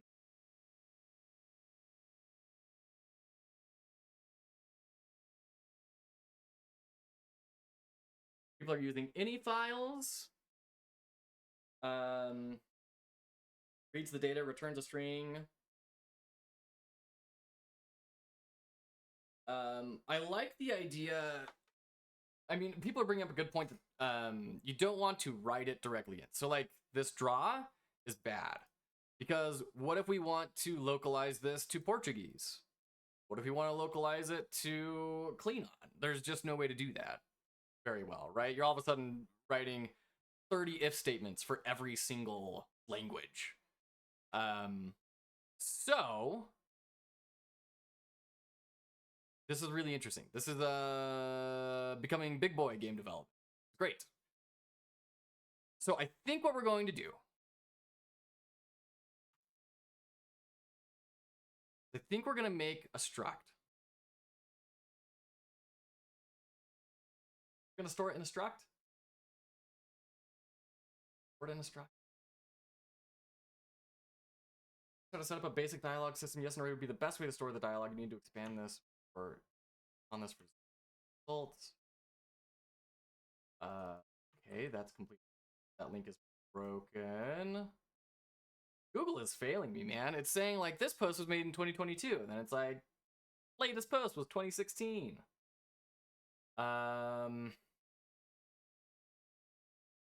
Hey, There's a tutorial for this on the Game Maker channel. It was put up 8 months ago. That sounds like a good resource. Let's do it. Everyone, it's Mickey again, and in this video we're going to be creating a simplistic dialogue system using Game Maker. We're going to keep everything self-contained and encapsulated. If you're looking for something more advanced by using external tools, check out the description below for a link to that. Now I have my sample project in front of me. You can see there's no objects. I only have one room and the sprites that are required for this particular demo. What we're going to be doing is creating everything from scratch.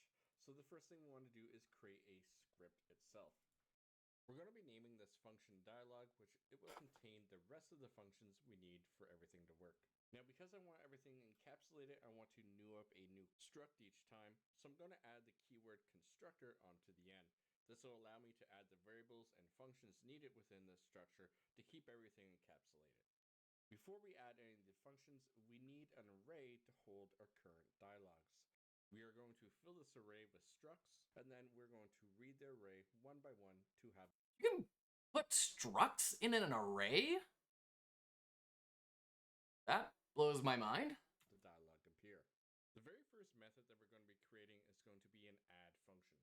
We will be using two parameters. The first parameter is going to be the sprite, and the second parameter will be the message that we pass through. Now we can simply just use the built-in function called arrayPush to add onto our dialogues. Like I said, we are going to be adding a structure, so that means that we need an open and close curly brace.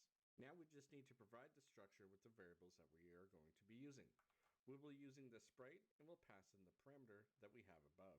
And finally, we will also be using the message that we pass in. Now our add function is complete, and we're able to push dialogues into the system. Let's create the other function. This function is going to be responsible for popping an item off the dialogue and returning it into our code. This means that we need to grab the first element. Okay, hold on. What is pop? What does that mean? That's a thing? Pop? Pop stack. With this action, you can pop a value off the top of a stack data structure. Apply the variable that holds the stack index as returned by the action stack, and then give the target variable that should hold the variable.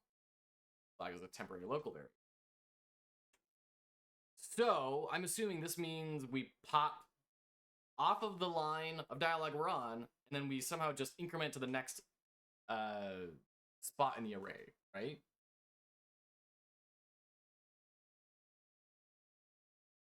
Pop stack, set alarm, countdown on timer, target under. Okay. Above action block code checks to see if the given stack is empty. Not pops the top value off, stores it in a temporary variable, then used to set an alarm. While if the stack is empty, 10 random values are stack. What does it mean to pop a value off the top of a stack data? That pop. Jackson, you can pop a value off the top of a stack data structure. Oh, that's the same page we were just on. Okay, but what do you mean by pop? You're self-referencing. Well, obviously, when you pop something, you just pop it. What does that mean? What does that mean specifically? I need a diagram of this. Is it like removing the index of the array? Or is it just changing what we're pointing to? Let's see if the given stack is empty. If it's not, it pops the top value off. So is it removed from timer stack and placed in timer? So does timer stack no longer have that variable? Have that that value in that index?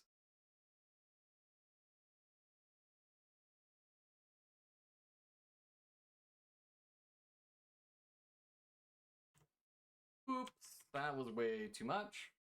Only hit 0. Okay, let's keep on watching this again. This is gonna take a few times to really get the handle of. Here we go. Create the other function.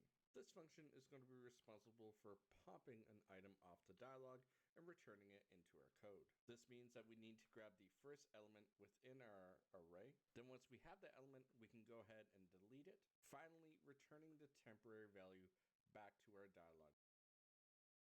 No, sorry. What were you saying? We need to grab the first element within our... Grab the first element within our array, which will be a sprite with a message. Storing that in a temporary value. Array. Then once we have the element, we can go ahead and... We are deleting that index in the array.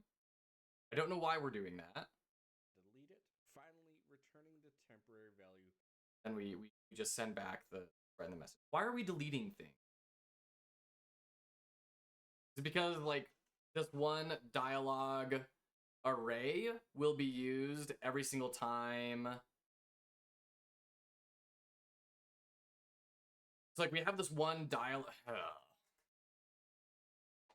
Come on.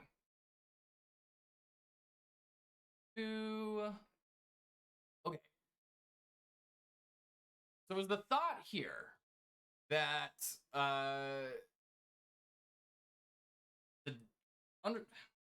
underscore dialogue array is going to be the same thing in dialogue, in the very first dialogue scene in the game? Start game, end game, and then whoop.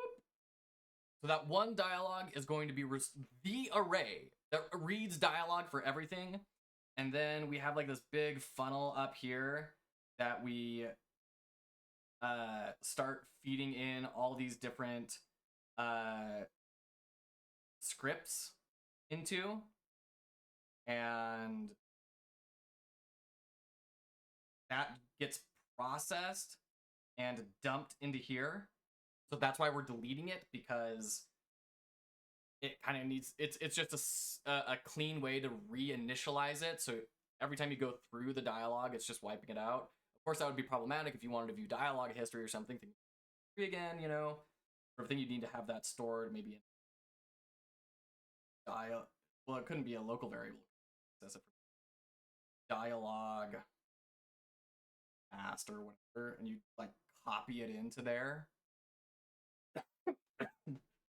But this would contain, you know, your line and then option 1, option 2, based on the go to different lines of dialogue, etc., etc. Just gets fed in, and when it's read, it just gets shredded. Little shredder down here. Little ribbon script. I think that's the conceptual model of this, if I'm right. Back to our dialogue system. This means that anytime we pop an item off of our dialogue, it's going to take that first element, return it, and then remove it from the array. The final function that I'm going to be coding is a simple count function. This is just a wrapper on the array length, and we're going to be using this to determine whether or not there's any dialogues left in our system to display. Now that our script is done... So, okay, hold on. I need to re-listen to that. We pop an item off of our dialogue, it's going to take that first element, return it, and then remove it from the array. The final function that I'm going to be coding is a simple count function. This is just a wrapper on the array length, and we're going to be using this to determine whether or not there's any dialogues left in our system to display. Now that our script is done, I'm going to make sure the file name matches the function that I put inside. Now I'll create our first object. Now the way the dialogue system is going to be working is we are going to have a single parent object and then multiple child objects. They are going to inherit each other, meaning that the parent object is going to be in control of the dialogue and drawing, and the child object will just be the messages. So for the parent object, we are going to use a create event. We also need a draw GUI event, and then finally a step event. Let me maximize this because we'll get the parent working before we start on the child. The first thing I want to do is new up the struct of our dialogue. We also need to determine which key we're able to press to move on to the next dialogue, and in my case, I'm going to be using any key on the keyboard. I also need a variable to tell myself if I'm able to show the dialogue or not. This is going to be used in the draw event to actually draw the dialogue to the scene. In addition, I need a variable to hold on to that current dialogue that we should be drawing. And finally, for some effects, I'll have an alpha variable set to 0, and this will fade the dialogue in. Now, I want to switch to the step event before we go to the draw. The first thing I need to do is check to see whether I'm showing the dialogue or not. We'll be using this as a switch in order to go get a new dialogue from our system. But the first thing we're going to have to do is check to see if the dialogue count is less or equal to 0, and this means that there's no more dialogues left in our system. And if that is the case, we'll just destroy the instance and do an early return. If that isn't the case, we'll come down underneath our if statement, and we can pop that first dialogue and store it in our current dialogue variable, and then switch our boolean to true, which in the next step would come into the else statement. In this else statement, we're not going to be doing much in the step event, but we will make sure that we listen to the release key of the keyboard. And if we've pressed any key, what we'll do is we'll set our boolean showing dialogue defaults, which then will trigger the above code once again, and we'll set our alpha to 0 so that it can fade in. Now, for the draw event, we're going to have to do So he's having the dialogue be on player input. Mine would probably be more timer based, but the basic structure line. A bunch of coding. We want to make sure that we only draw the dialogue if showing dialogue is true. If that is true, I'm going to set some default variables here to make the coding shorter. You can see I have the start and stop position for X and Y. I also have the height, the border, and padding. And this will all become apparent in a second. The first thing we're going to need to do is figure out the height of our message. Now, by default, we're using the draw text, so the height is normally going to be the same. But in the rare case that it's not, we'll check to see if the current dialogue sprite is bigger than the height, and if it is, we'll set the height to be the height of our sprite. One thing to mention, in each individual sprite, we will need to make sure that the origin is in the top left, or else our math will be wrong. Now that we've figured out the height, let's add a bit of padding to the top and the bottom. We'll multiply our padding by 2, which means we'll have 32 pixels at the top and bottom of our sprites. Next, we need to figure out the starting position for the text. We'll get the sprite width and then add the padding. Now, for a little bit of an effect, I'm going to make sure I set the alpha to our current alpha version. This means that at the end of my drawing, I should also reset the alpha to 1. And now comes the fun part, which we're going to draw all of our graphics. We need to make sure that we set our color to black, and we're going to be drawing a black rectangle the size of our screen using the display get GUI width, and then passing in the height variable as above. Next, I want to draw a white border. I'll make sure I use the border command, which is 5 pixels by 5 pixels, going all the way across the screen, minus 5 pixels, and then using the height, again, minus 5 pixels. This will create a nice white border around our dialogue. Now, this is another instance where I'm like, why are we doing graphics with coding instead of just building an asset as a sprite and then loading that up? Gotta be some sort of like resolution stuff, because this would obviously be infinitely scalable. So there's gotta be some reason behind this. I mean, you use sprites for stuff. It's not like you code every sprite in code. So, I don't know. I don't want the inside of my dialogue to be white, so once again, I need to draw a black border, and I'm just going to shrink the border size so that we have the inside of our dialogue black. Now we can get to drawing our sprite. First, we should check if the current dialogue sprite does not equal -1. If by chance it does, we don't want the system to fail. If it doesn't equal no one, we'll make sure that we draw the sprite on the screen, starting at the border, just adding a little bit of a padding. Remember, this is going to start in the top left. Next, let's draw our actual text. We'll set our default color to white, starting at text X and Y. We'll pass in the message, and then you can see that we are using the extended version of the current dialogue dot message. Where are we defining current dialogue?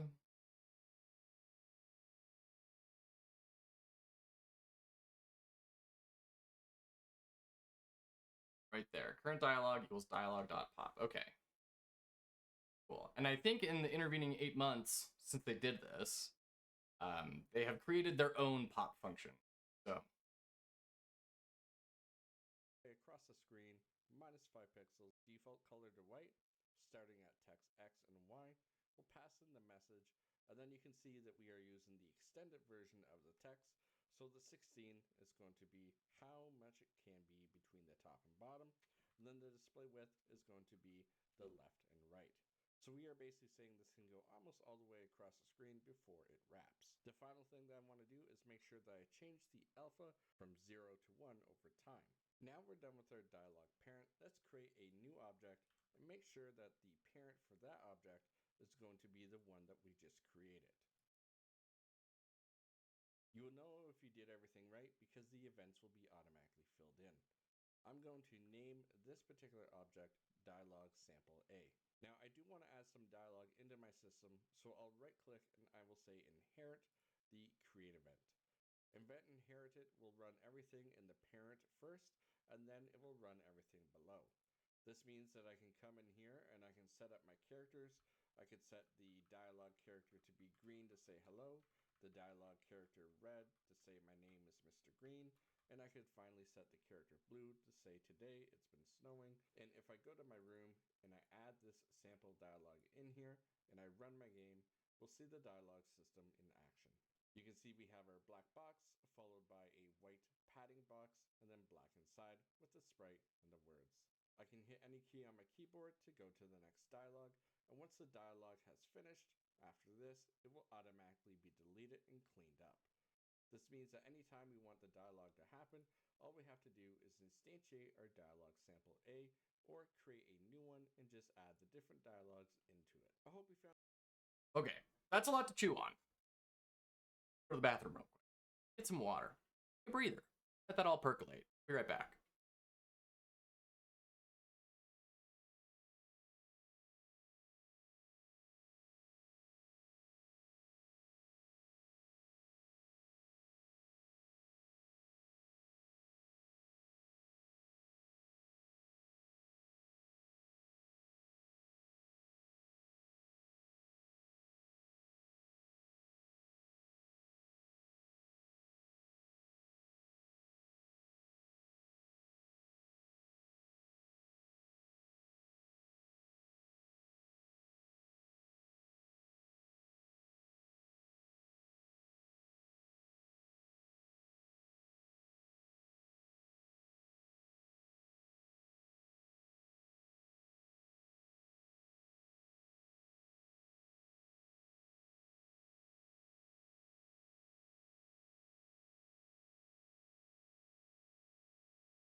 All right, we're back.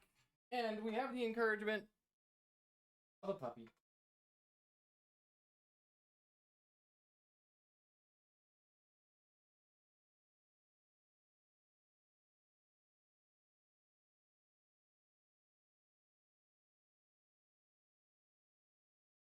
On it.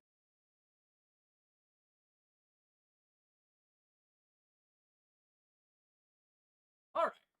So I want to review a couple of things in this video, and then I want to try and diagram this out and make sure that from a conceptual standpoint, I'm understanding.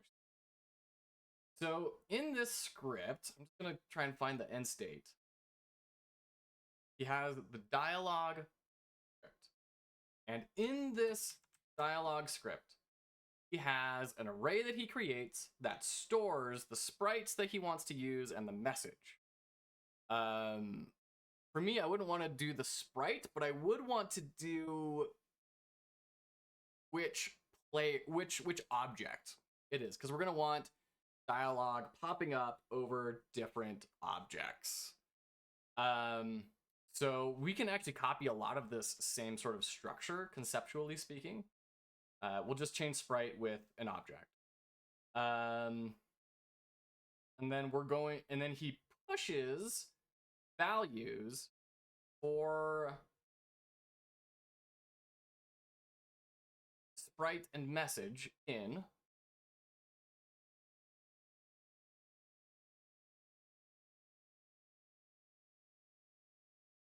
into dialogues. And then we have this function which will receive a sprite and a message. Okay, that makes sense. We'd also want to add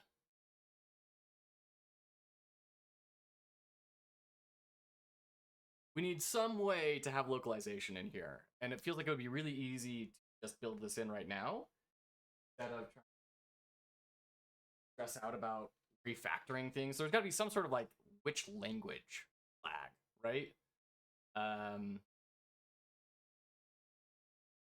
That might be set like at the game level, and then you just push in the value for that language into here. This is where I'm starting to wonder, like, how did we store the dialogue lines again? Have to go back and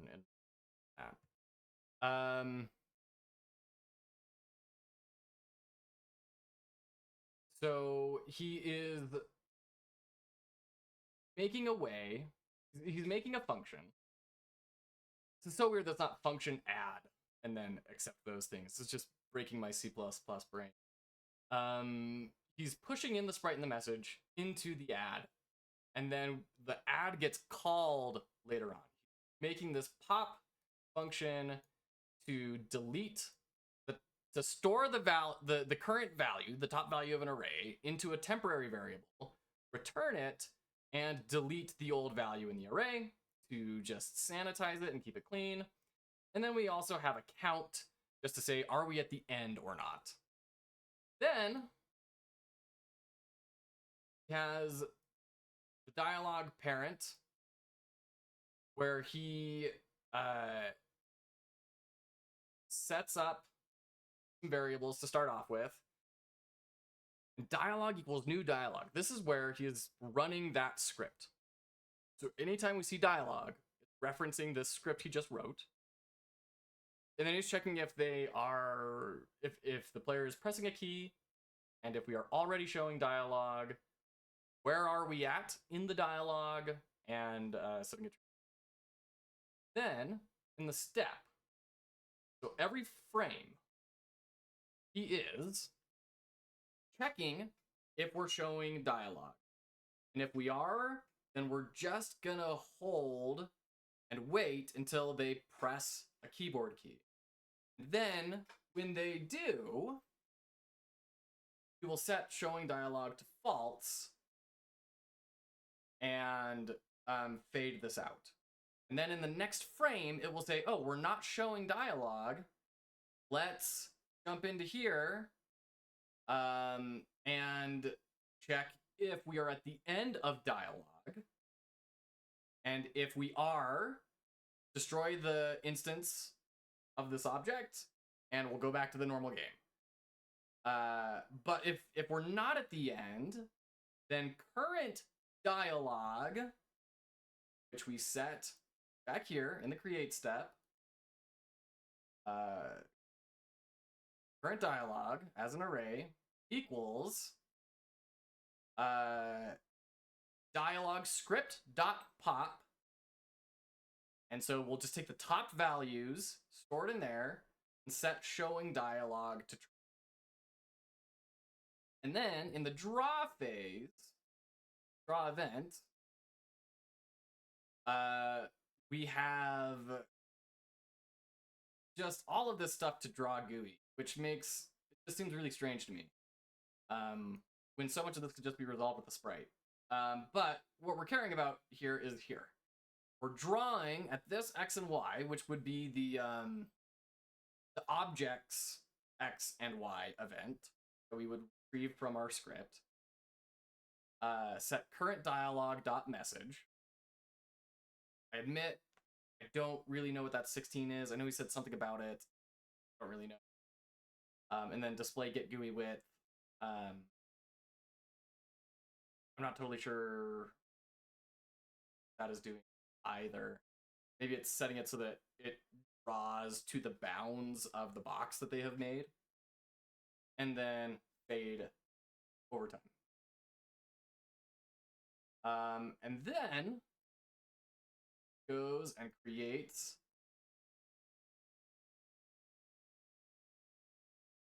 inherits a new dialogue, or makes a new dialogue with the dialogue parent as a parent, and then adds, hello, my name is Mr. Green.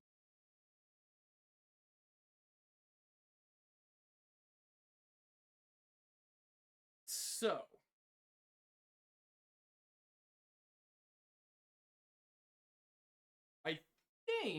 I think we do want a new dialogue parent.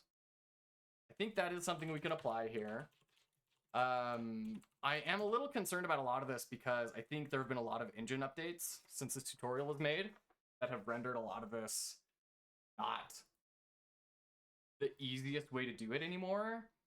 So the way I'm envisioning this is we're gonna have a dialogue parent that will be an array,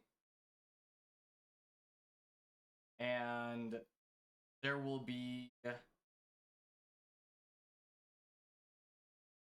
values for object that we're referencing. So who do we want? Which object do we want this top of? And we want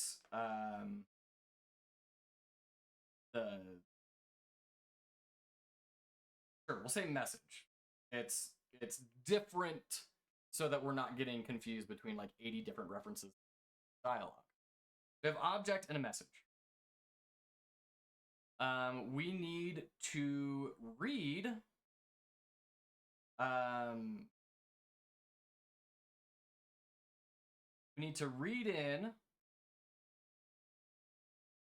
in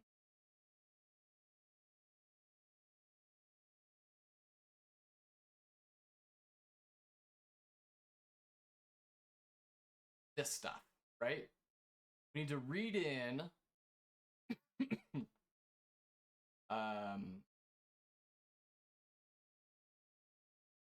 predefined. We need to read and assign. Maybe? Oh man, breaking my brain. Read and assign a child dialogue, right? And that will have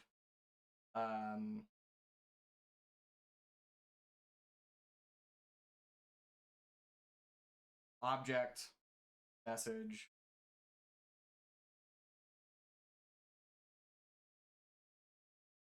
and then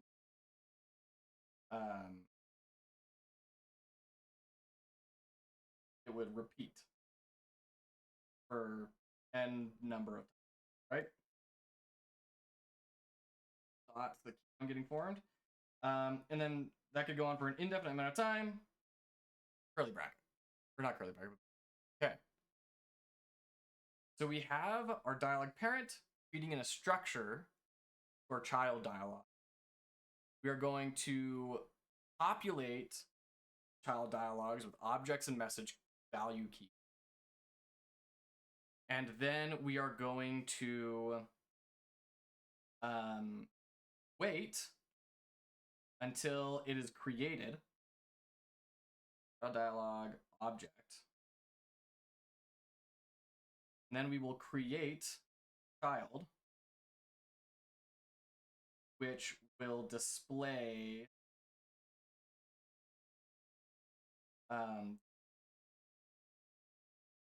object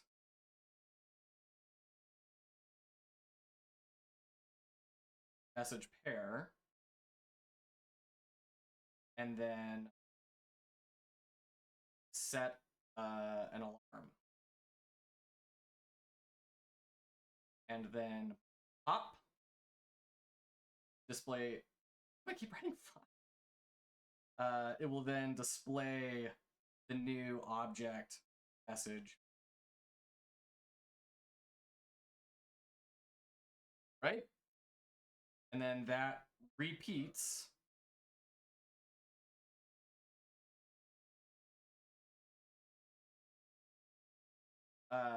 repeat if we're not done. We're not done, repeat, and then just destroy instance. We are.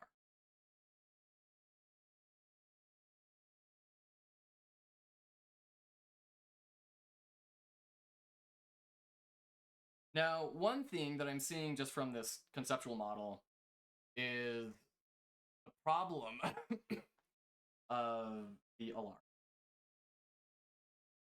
I think it's very, very reasonable to assume we're going to want different dialogue to disappear after different lengths.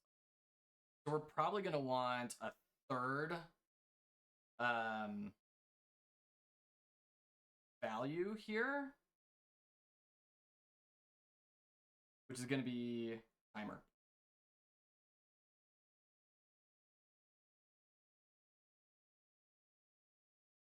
Everything, timer, and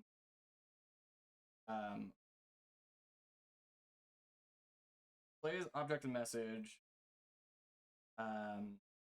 does alarm at timer speed.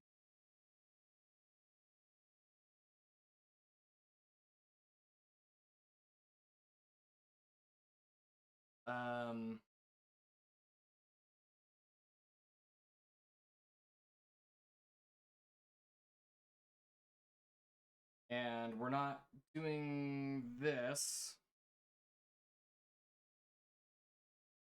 Doing this stuff.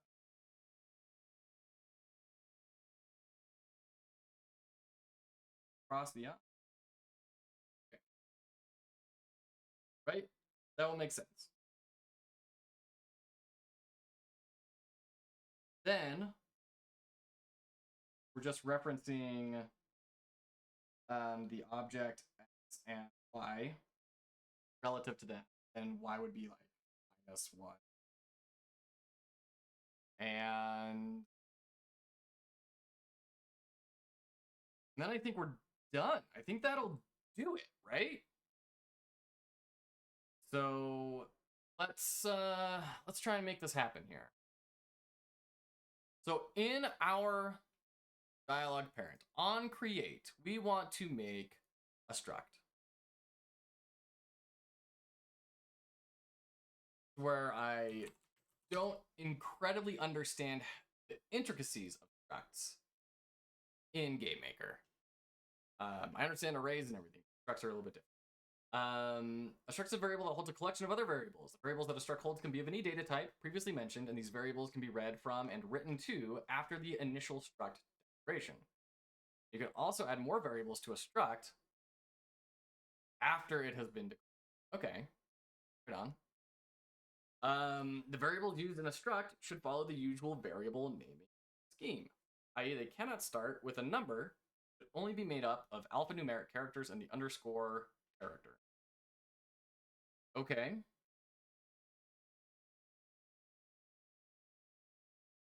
Also note that the contents of a struct are independent of the instance or function that created it. As such, you can, if you wish, use built-in variable names.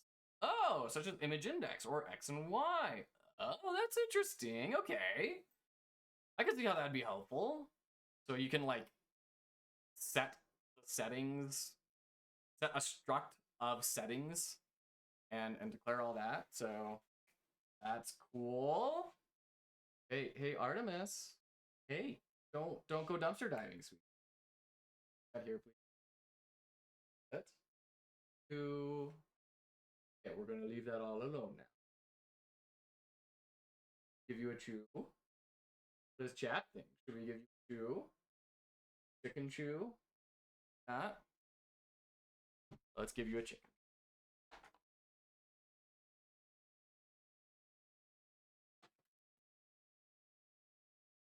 give one to Marvel too. Waiting. There you go. There you go.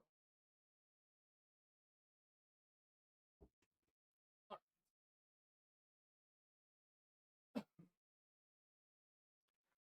Jump back in here.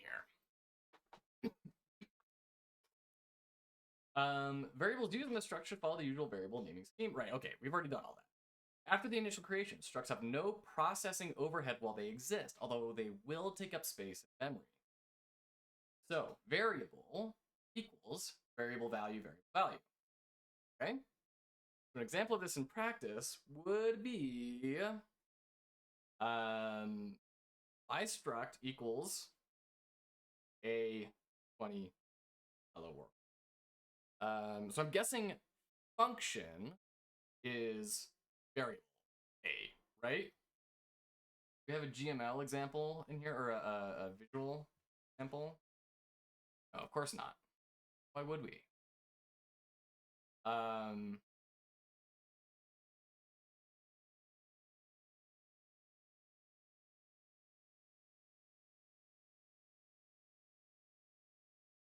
So, I mean, let's just type some stuff in here. Let's see what we get. So, function would be object. Argument would be obj underscore player. And then we would have,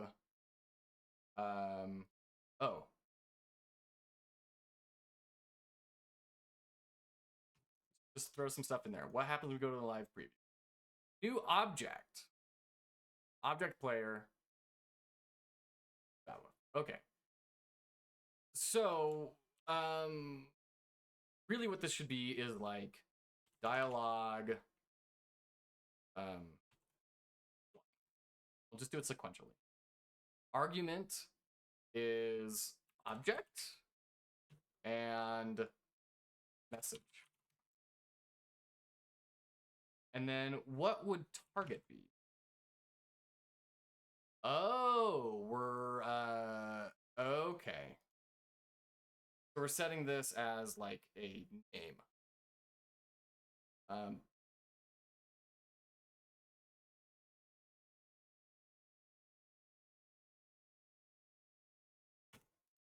We want that?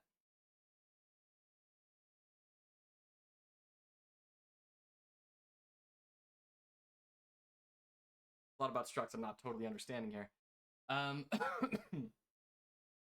Variables can be added to the struct at a later point in game code. To add them afterwards, you use the dot operator. Let's look for struct.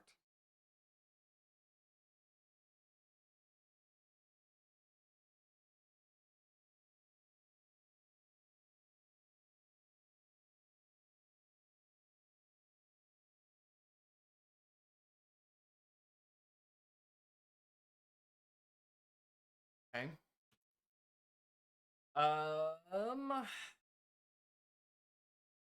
Where is the struct? Is that in some sort of... I'm looking for anything kind of adjacent to this that may kind of illuminate things. Once again, this is why I don't want to do strict code, because you don't get to visualize any of it. You don't... All the code is non-discoverable.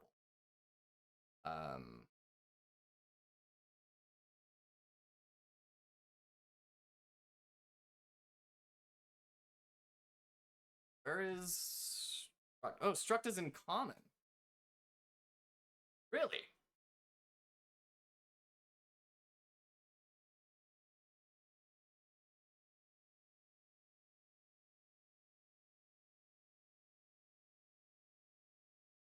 Okay.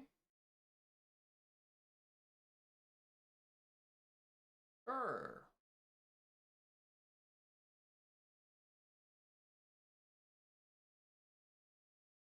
Okay. All right. Oh, change instance. Change an instance to be an instance of another object. Ooh. That could be interesting. That could actually be really helpful for what we're planning on doing later on, because we're going to have like multiple instances of the player. So we'd want like one to be the player object and the other one to be the active player object.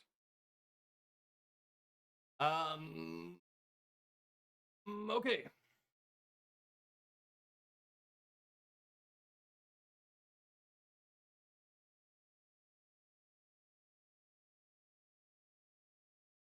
So can I then say dialogue underscore 1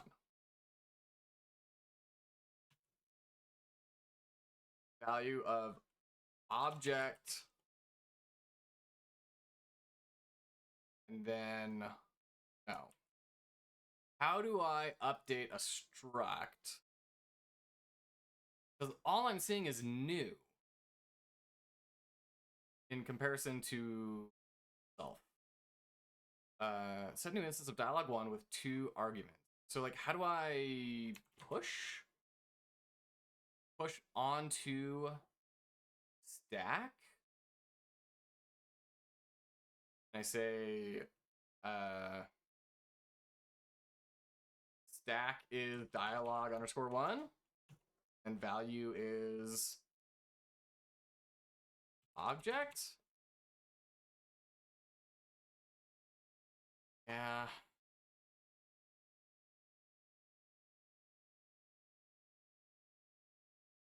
I don't think that's really working for me. Add.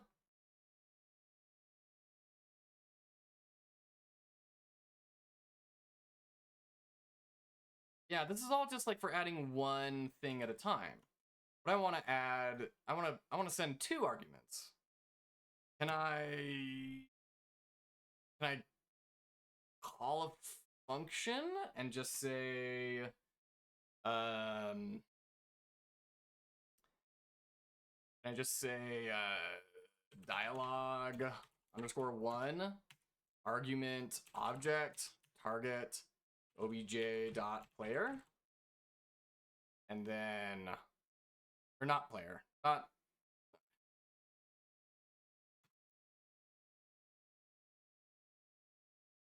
okay. So dialogue 1. Oh man, why is this so hard? There's got to be a super simple way to initialize this, right? In the visuals.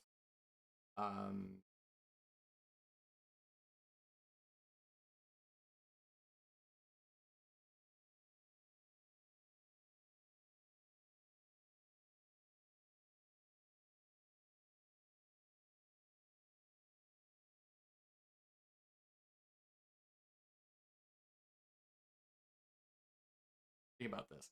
So I'm wondering if it might be smart to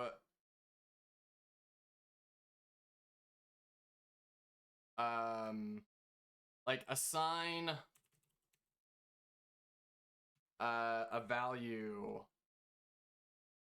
to object. So this wouldn't be dialogue 1, this would just be dialogue straight up. And then we assign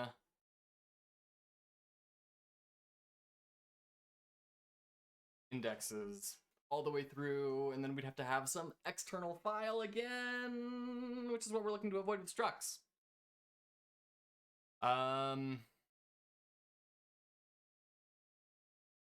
Okay.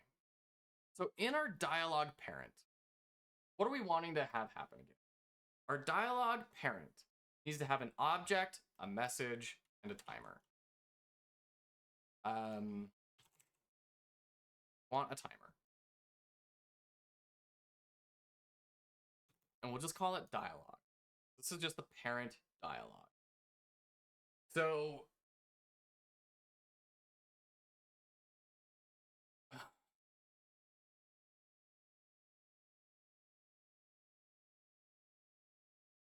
I think that's all we need for this, right? It's just a container with a preset group of arguments. So we should then be able to make a child dialogue. Let's make a new folder, actually. New group, I think they call it, or something. Big group.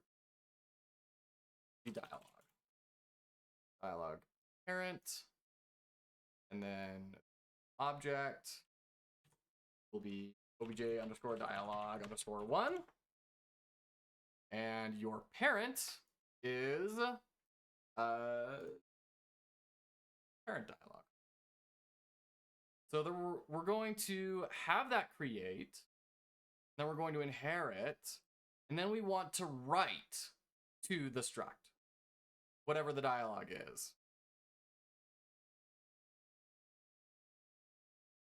So how would we do that? How do we write to a struct?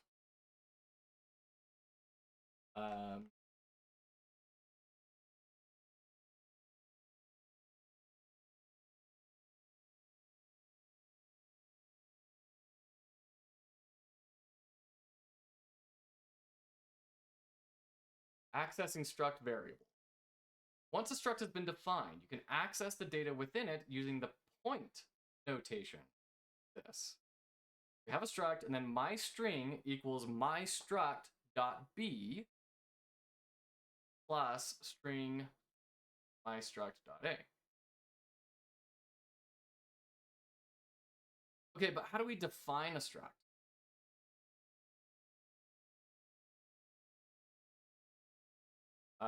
Structs can have other structs inside them. This. I mean, I think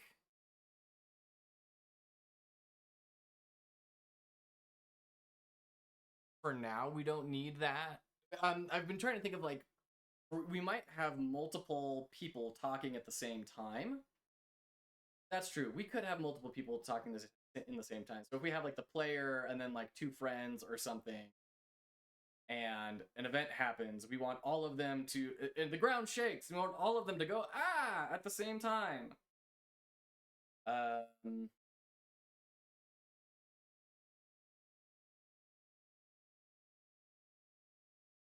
That means, okay, so what that means is that the struct would not have 2 arguments. Or 3 arguments, it would only have 2. And we would have object and message be an array. So like we would have, what do we call this? Whatever. Message array.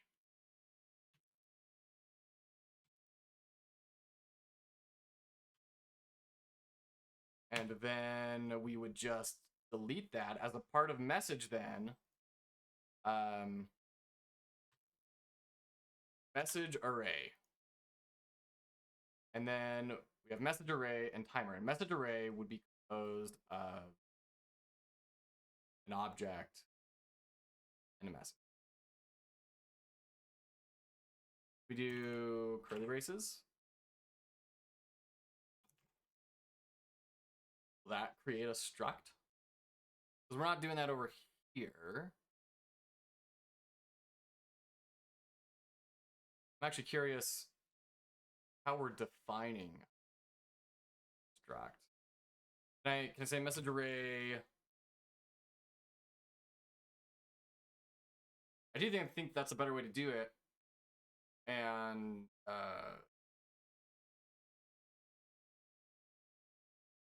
then we can say as well in here, if variable language is equal to 0. We'll just say 0 is English, 1 is Spanish, 2 is French, 3 is Portuguese, 4 is, you know, whatever, right? I think that's a reasonable way to bake this in, right?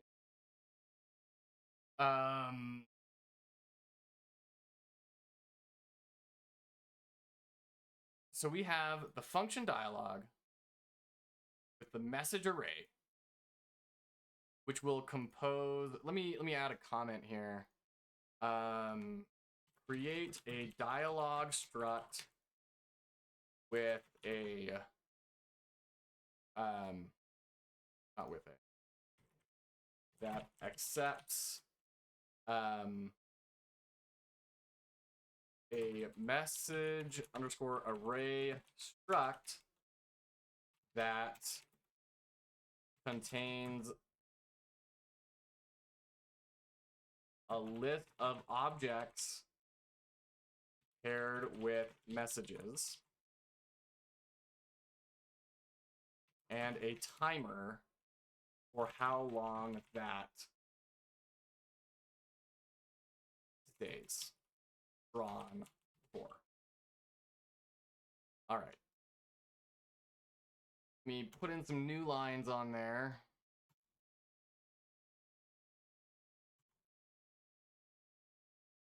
Okay. Okay. Create a dialog struct that accepts a message array struct that contains a list of objects paired with messages. Timer for how long that stays. That makes sense conceptually to me. The problem is I don't really know how to initialize all this. I think what we need to do, we need to make a new struct before this,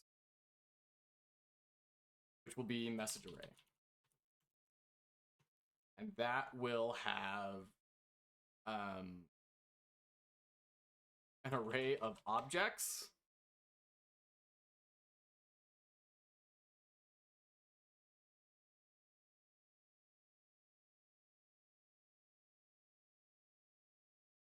Messages. Right?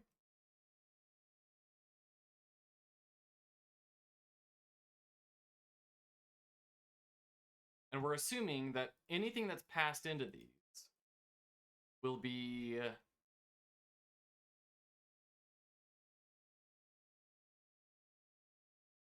will want to be displayed at the same time.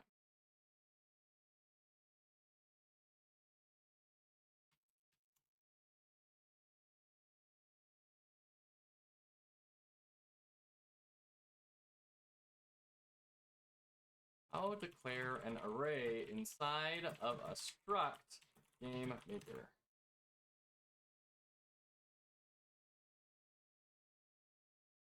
Declare an array inside of a struct in game maker.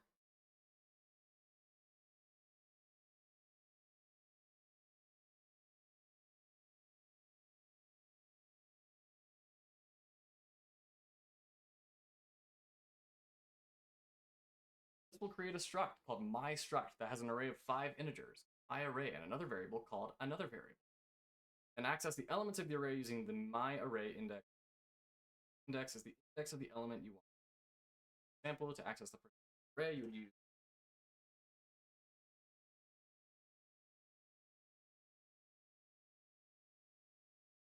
okay.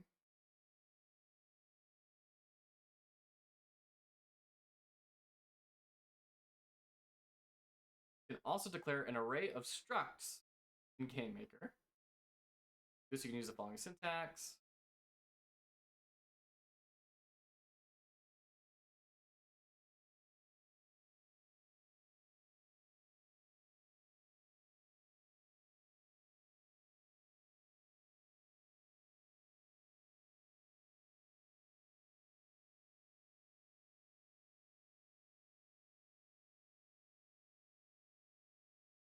So we do need this to be an array.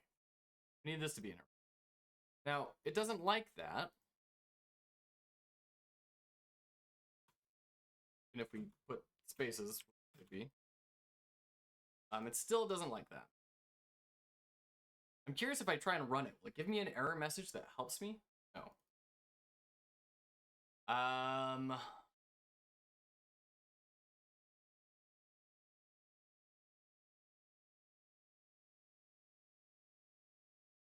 This is the sort of thing that if you have experience in doing this, probably could have been done with it hours ago.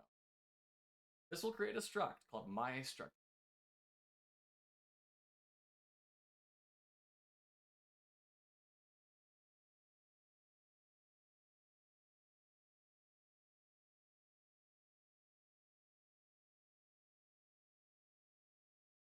I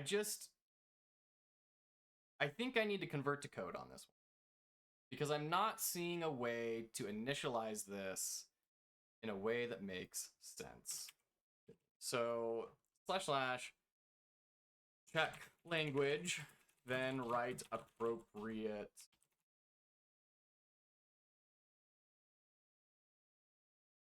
You know what?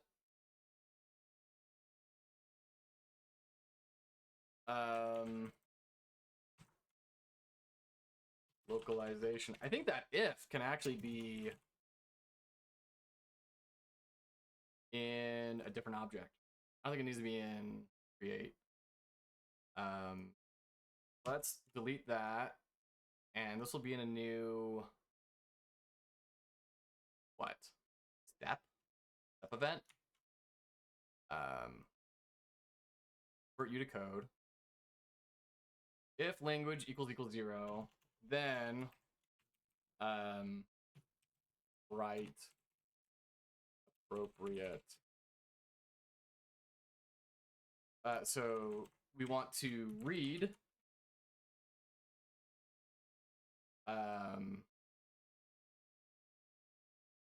read objects and messages into the message struct.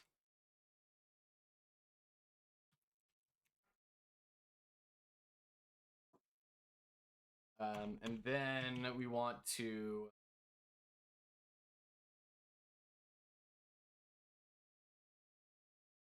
read and write. Just do write. Write objects and messages into the message struct, and then write message struct to dialogue struct along. Okay. I can write message struct and duration to dialogue struct.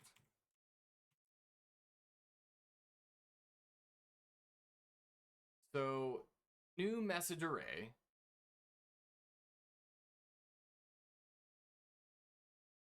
Can we use curly braces? Just so that, like, my sanity is preserved, because that's everything that I'm seeing.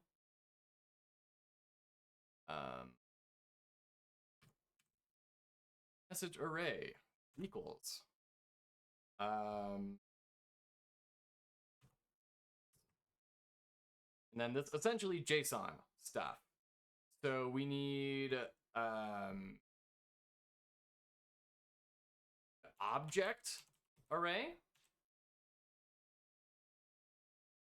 and we need a message array. Of course, it helps if you call it array, then the computer knows exactly what you're talking about. Okay.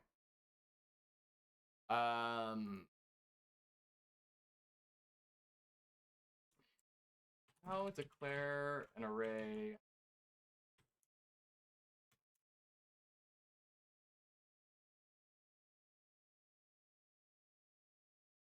Array of size and type. Size is the number of elements in the array, and type is the data type of the elements. Okay, this is good. So the object array of, I don't know, 10. That seems like a bad idea. Let's say variable object limit equals 10. So object array is of the size object limit and accepts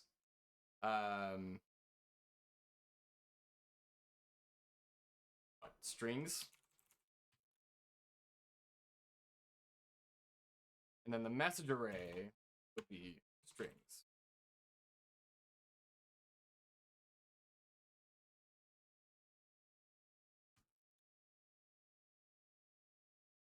With object limit as well.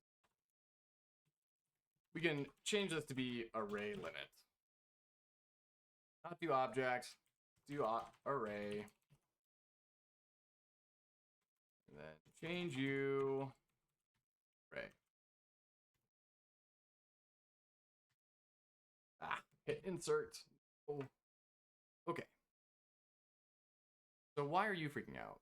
Expected curly brace, but found identifier array limit instead. Can we not? I mean, do I just not say var?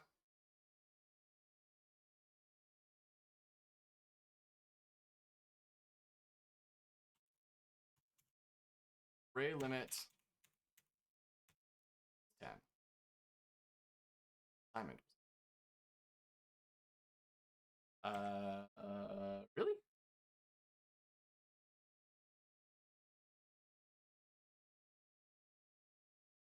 Oh, we can set it without a limit. Well, let's definitely just do that.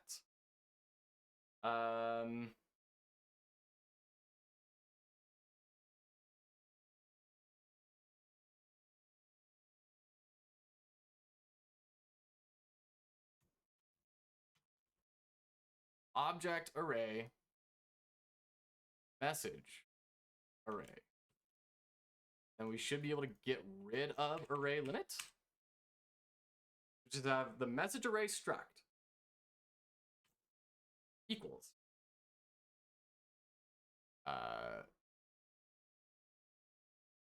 this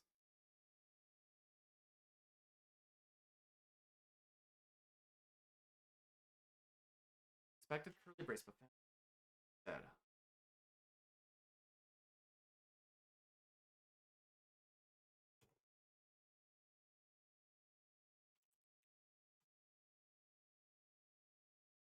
Make this work.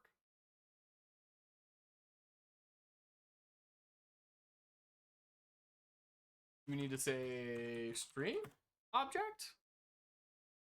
It's even more mad at that. Function or script unknown, not exist.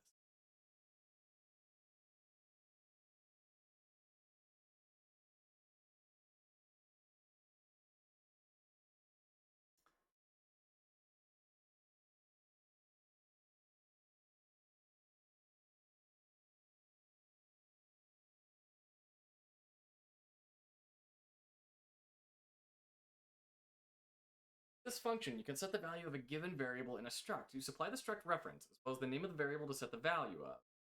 String. Then finally the value to set. The variable does not exist already in the struct, it will be created. Okay.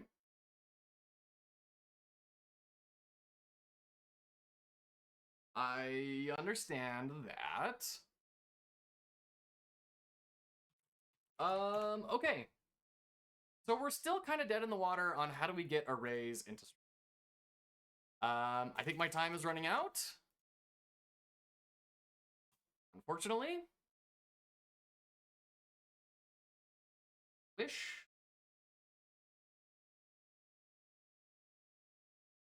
Find a way to do this. Type arrays.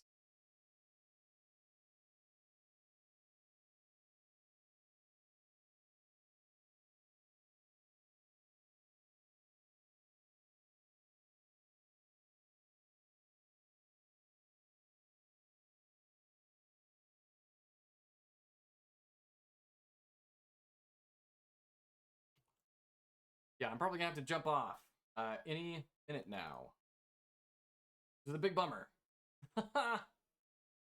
But in any case, we'll deal with this tomorrow. How array instruct, please. And we will figure out. Anyways, thank you so much for watching. Hope you all had a great time. I sure know I did. Feel free to follow for more very amateur game dev, learning game maker, trying to make an incremental game. And we will talk to you